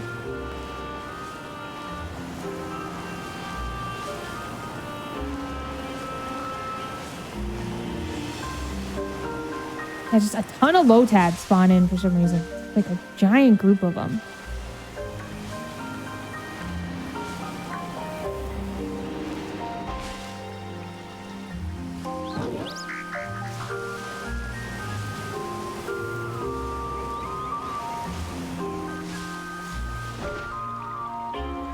That was a pretty fast Lotad. You lost 100K on one of the COVID era GDQ predictions back up to 40. Yeah, I think I lost 150 or something. Cleffa's on stream. Cat in the background. This is huge. She stretched and then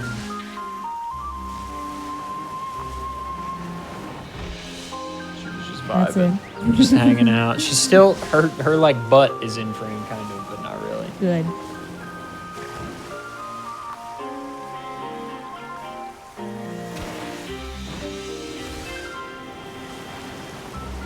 Is 200K a lot? No. I would imagine our current producer, Richard, probably has well over 1 million. Goodness. What was your first ever shiny Pokemon, someone asks? I believe it was a Whalmer. In what game? Full odds Whalmer and Pokemon Sword. I have put well over 1,000 hours in Pokemon Platinum and I never saw a shiny Pokemon, but Pokemon Sword, I had like 50 hours in it and I ran into a full odds Whalmer.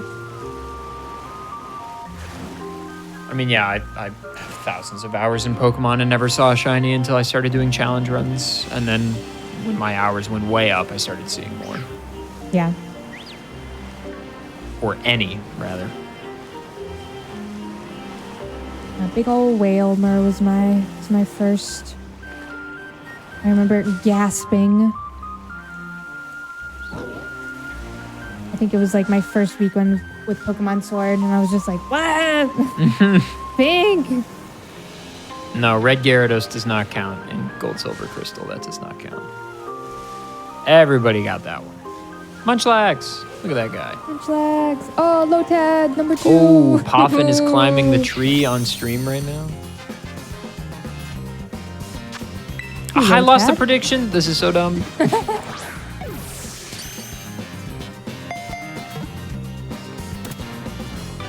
Something about this lake. It's very kind to me. We don't even have an outbreak here. We are just Lotad. Lotad vibes. How much time in are we? Like 5 minutes or something? You're 5 minutes in, yeah. Something about Lotad. I don't know what it is. Okay, if we continue at the current pace, we'll get 12. Can we keep it up?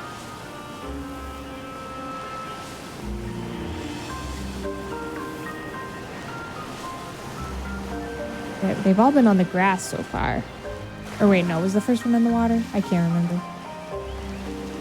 Somebody else had their first ever full odd shiny in the Battle Frontier and Emerald. I too had that. That's crazy. Wow. Theirs was in the Battle Pike, there are wild encounters, like how in Battle Pyramid there are wild encounters, but you can't catch them.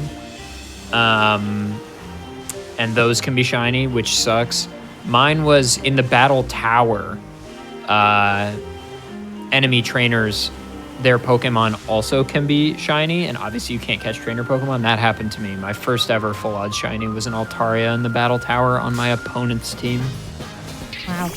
There is somebody. There's a YouTube video. I wish I knew their username so I could properly credit, but there is somebody who has hunted for a shiny Pokemon in the Battle Frontier just to see it. There's like some glitch you can do to catch it. I can't remember what it is, like, or how it works, but there is a way to some glitch, and somebody has done it. Interesting. Which is very cool. That's something that I love so much about shiny hunting, is just like all the silly ways that people have found to do it. And it was full odds. 8192. It has taken many different forms over the years. Shiny hunting, that is.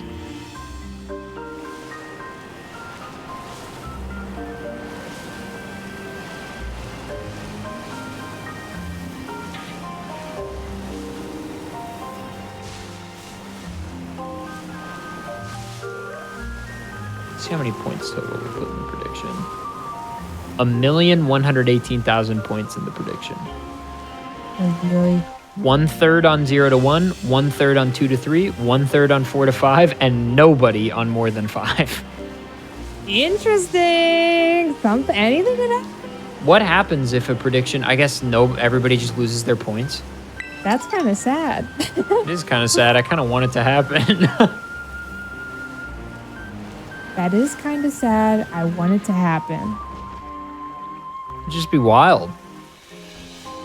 What?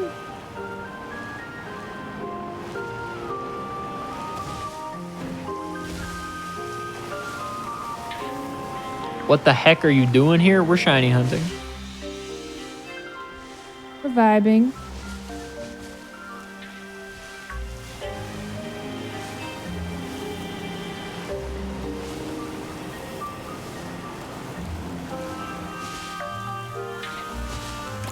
It's kind of hard to look sometimes. The water betrays me. Oh, are you getting a little sick? No, I just like, I just sometimes I can't tell. Because of the outline, I can't tell if it's like dark. It's pretty obvious, but I always second guess myself. But the purple is pretty hard to miss on Loted's body.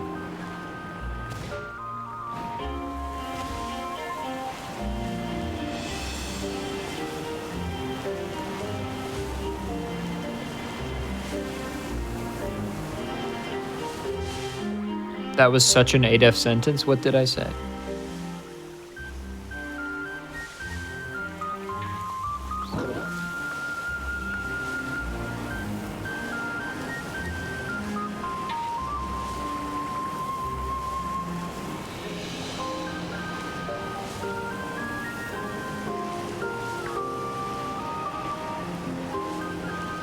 I gotta be careful because this monkey here, I can't get too close to it or else I'll get into a battle with it, I think. I was wondering what that was over there. That is unfortunately a Pokemon. Pretend he is not there. I'm Does not perceiving exist. him. Do not look at him.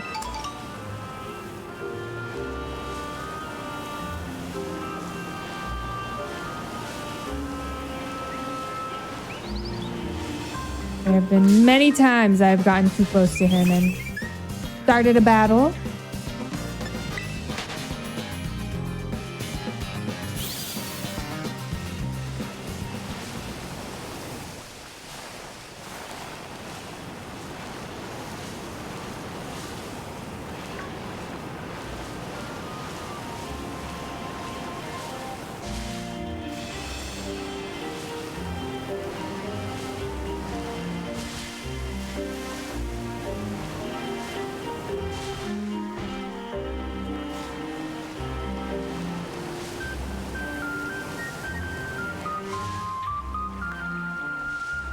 Tell the chat about your current projects on stream.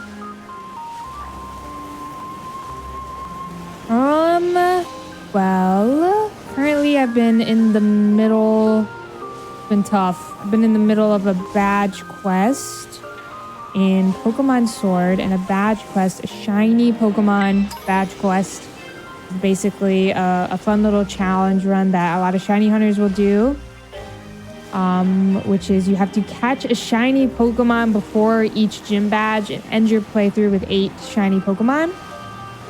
Obviously, 2 Pokemon won't make it into the final, Elite Four battle, but basically 1 shiny Pokemon before every single gym badge. And it's been really fun to do it in Pokemon Sword and Shield just because this game would make me so motion sick. So I went back to Sword and Shield, and it's honestly been pretty enjoyable. I hated on those games a lot when they first came out, but it's been enjoyable. The story is bad, but it's been enjoyable. It's been fun. I'm over odds. It's been a pretty lucky badge quest, finding a lot of stuff super under odds, but now I am almost double odds for the Pokemon I'm trying to catch for the 5th gym. I keep running into this Lotad. That's something I've been doing. He does want to say hi. Next week, for anybody unaware, the 3DS online servers go offline on, is it April 7th or is it April 8th? April 8th. April 8th. Really sad. I'm truly very bummed about it. It is a huge bummer, but the 3DS online play is all turning off.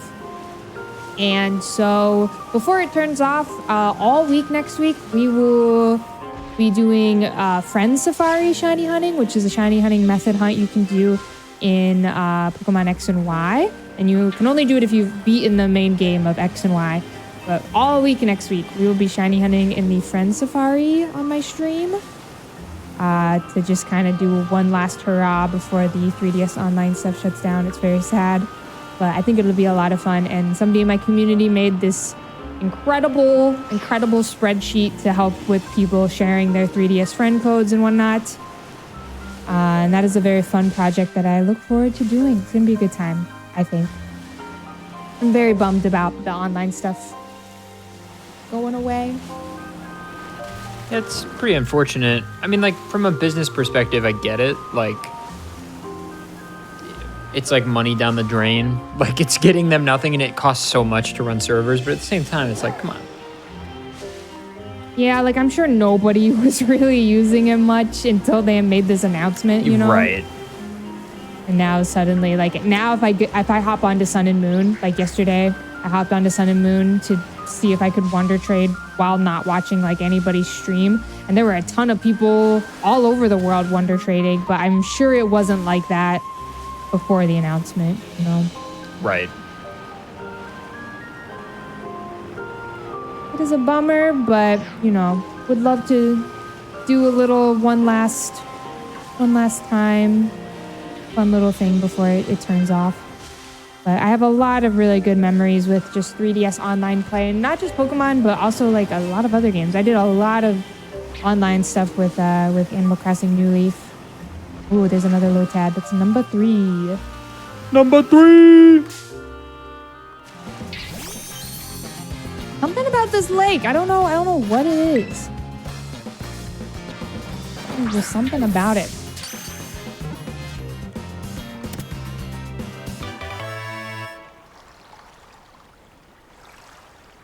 But it's been very up and down about things with the Poke Transporter and Pokemon Bank.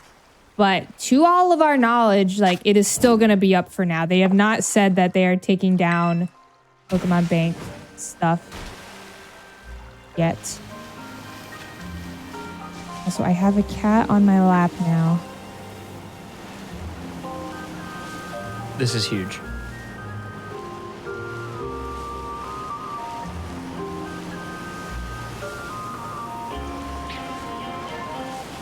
One cat on the lap.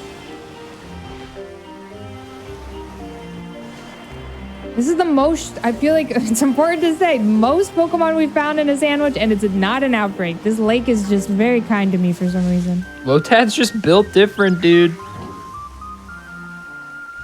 Very weird.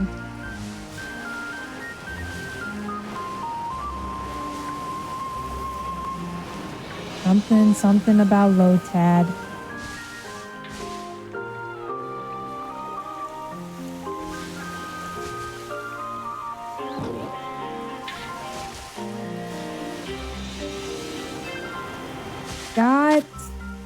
We're halfway through with 3 Pokemon to our name.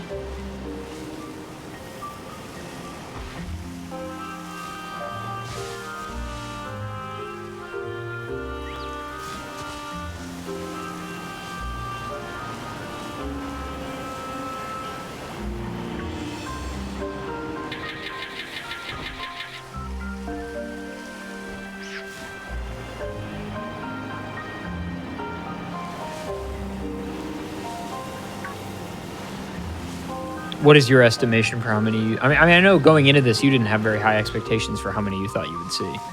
I thought we would see 1. So I am pleasantly surprised with my 3 right now. What are you gonna do with all these shiny Lotad? I think something fun to do is if you're doing a hunt and maybe you find more than you were expecting or wanting or whatever, but you forget to like save your Herba Mystica or whatever, I think it is very fun to wonder trade them and just see what you get. Or if you know someone who needs something or whatever, I don't know. Wonder trading is always a fun thing to do, though, I think. And is one of my favorite Pokemon features. Wonder trading goes. It's so silly and fun. Do you very rare like how often do you get a shiny in Wonder Trade? I would say pretty often, just because there are a lot of hackers out there who you will know if your Pokemon is named a website, you should probably not use it. Don't use that thing. Or do whatever. That's really But funny. just know your Pokemon is probably not, legitimate. Do you imagine somebody entering a VGC tournament and it's just like all websites for names? If it's nicknamed a website, or if like the trainer is a website, then yeah, don't look that website up. Even when I was like 11 or however old we were when Diamond Pearl came out, I did the like world trade, in Jubilife. Yeah, the GTS. Yeah. Global trade. And I got a shiny where people could like ask for a specific Pokemon. And somebody was asking for something I had, and they were giving a shiny Gligar in exchange. And even then, even at like 9 years old, I was like, I don't think this is real. Probably not.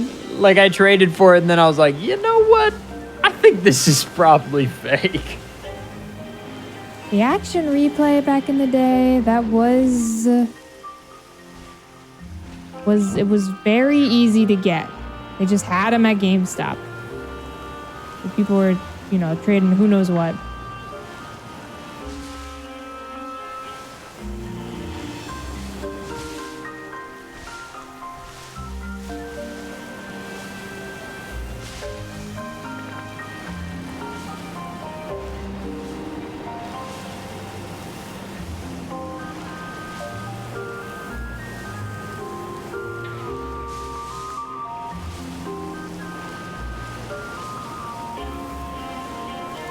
Dog? What are these dogs doing? What the dog doing? It's starting to get dark in the game, and so it's going to be a little bit more tricky to see, which is fun.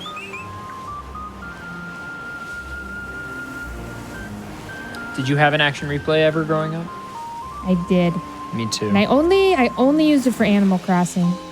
I used it to run around really fast. I think I used mine for Kirby Squeak Squad to unlock the Kirby like game. ghost power up that you get for like you have to like 100% the game and you get like a ghost power up where you can like walk through every enemy without taking damage. That's neat. I didn't know that. I also tried to use it for shinies in Gen 4, I think, but I couldn't figure it out.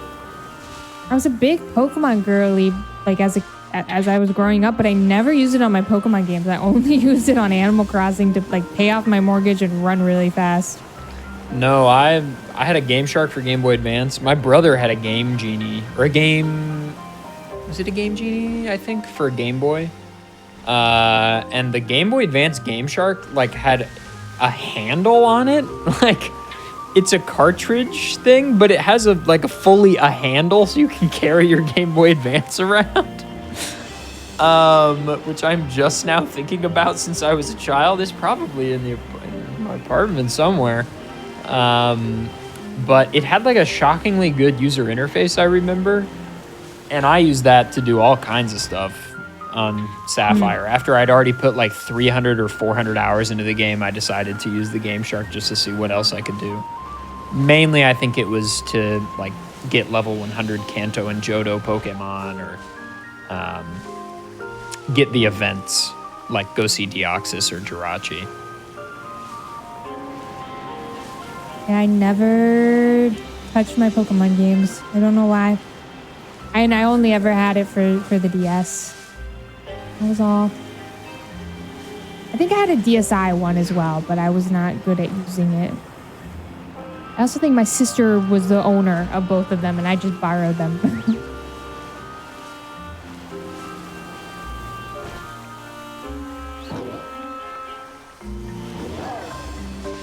On the clock, 8 minutes.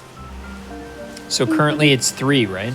I think it's 3, yeah. Okay, so currently the leaders on the prediction are 2-3, which is what I was gonna bet. But that's okay. It's okay.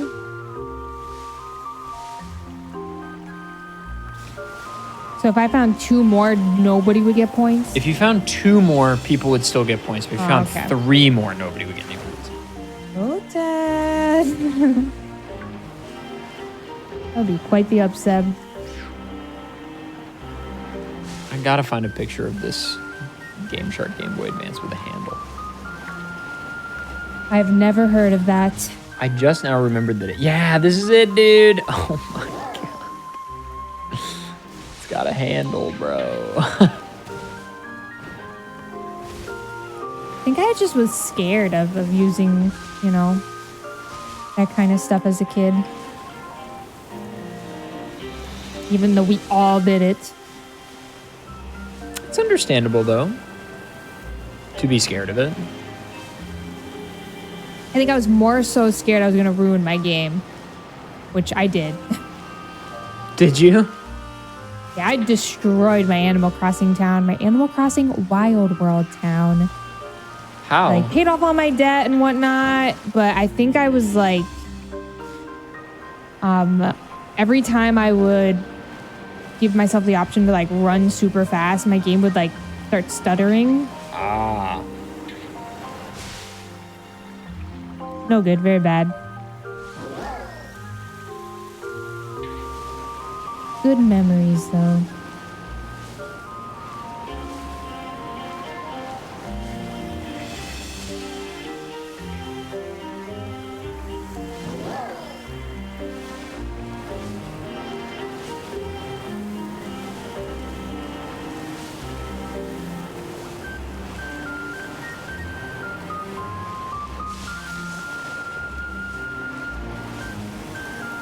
I've heard a lot about people messing with their original red, blue, and yellow games, but I never did that. My cousin, we had a family vacation to like the beach or something. My cousin was there, and he had just found out about Missing No and how to get Missing No glitch in red or blue, and we spent basically the whole vacation messing with that. I'd also Good memories. I had never seen a Game Boy Advance SP before that. It's the first SP I'd ever seen, and I was like, this is the greatest device known to man. I wish I knew where my original Game Boy Color was. I have no idea what happened to that thing. I have my SP, but I don't know where my color is. It was blue. I've got my color, but I mean, mine. It was my brother's, but he sort of, when he went to college, just kind of relinquished all of his game consoles to me. That is nice. He didn't want them anymore, and I very much did.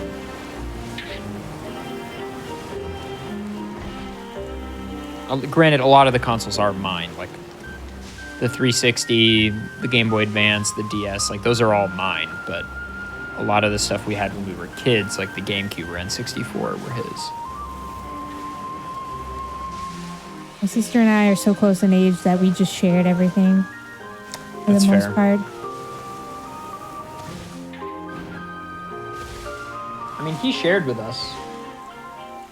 The rest of us kids, kind of reluctantly. My mom kind of made him, I think. He always gets so mad at us if we played a GameCube game and then didn't put it back in the case. Which, at the time, I thought was so stupid, but now I totally get.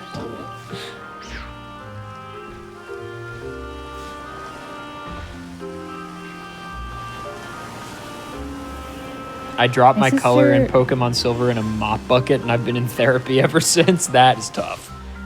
That is very no good. What were you going to say?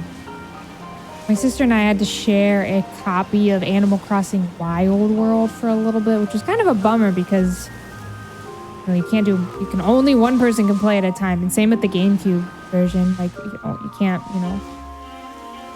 have more than one person on the game at a time. Right. But at least you can have more than one house, like on the...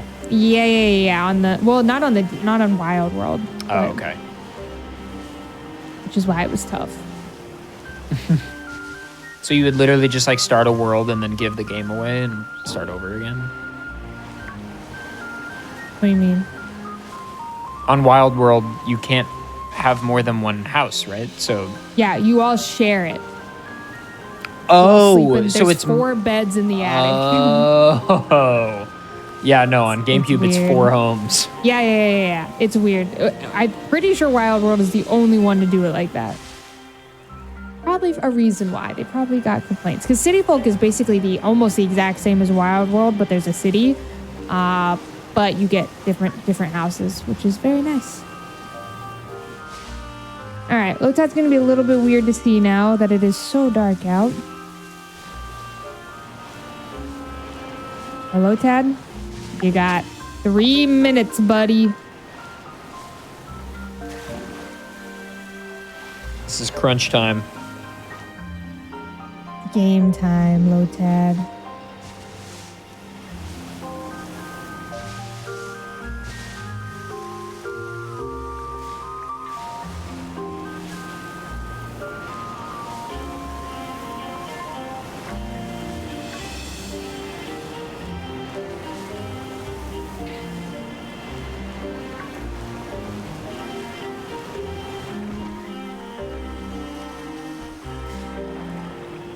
Don't feel good about the low, Tad. 3 is pretty good. Yeah, 3 is great. I was not expecting more than 1.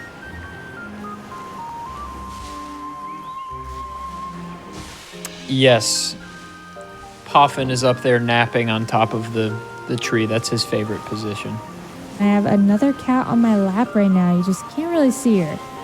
She is here.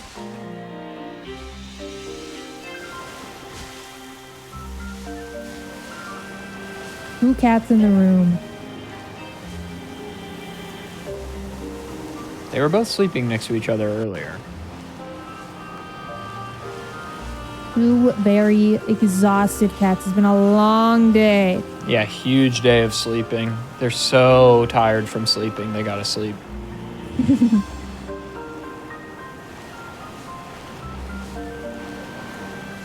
Massive day of hiding in closets and sleeping under chairs. It's tiring stuff.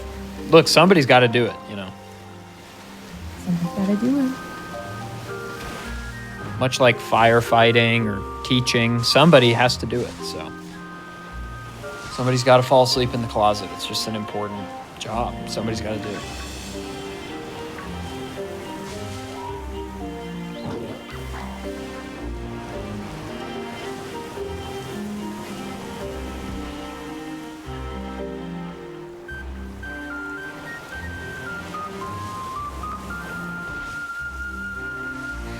Coffin is truly a log up there in the top right of frame. He has probably been up there for 12 hours, I feel like. Or maybe not today, but most days. He is up there.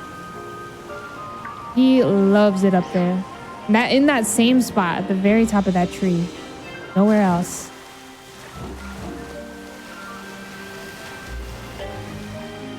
Alrighty. Probably do, since there's still a lot of them spawning, the effects are still definitely happening, so we can probably do like one more lap here. But it's looking like 3 was the number for Lotad.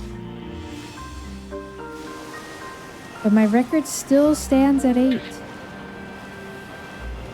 I do have to insist that everybody, please do go to Arlie's stream, twitch.tv/partyarlie, and drop a follow.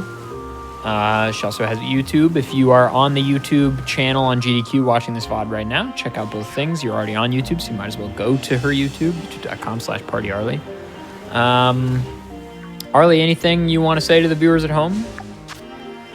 2 minutes. Or sorry, seconds. Oh my goodness. No, I don't really think I have anything else to say. Thank you for watching, and if you're interested in shiny hunting at all, there's a pretty incredible community out there. When it comes to the shiny hunting scene, there is a lot of incredible shiny hunting YouTubers. There are a lot of incredible method hunts to shiny hunting. If you're interested in shiny hunting, you should definitely try it out and see if it's if it's for you, because it's a good time. It's a really, really fun hobby, and it's something that I'm really happy I recently got into in the past few years. Shout out to these 3 Lotad we just found. And that's all I have to say. On the day though, 9 shinies. We did find 9 total today. 2, 4, 6, 7, 8, 9. Yeah, It's pretty good. pretty good. Pretty good, I would say. Okay, so the prediction was 2 to 3. Somebody predicted with 100,000, and the payout was 3 to 1, so they profited 200,000 Wow, nice. What if just another one popped up? right now. All right, everybody, thank you so much for watching. As always, this is not the end of Hotfix for the night. We will be having speedruns from the crypt with our very own Ecdysis right after this, so do not go anywhere. We've got horror speedruns coming right up after the break, so stick around. I've been Adef. Thank you so much for watching. Take care.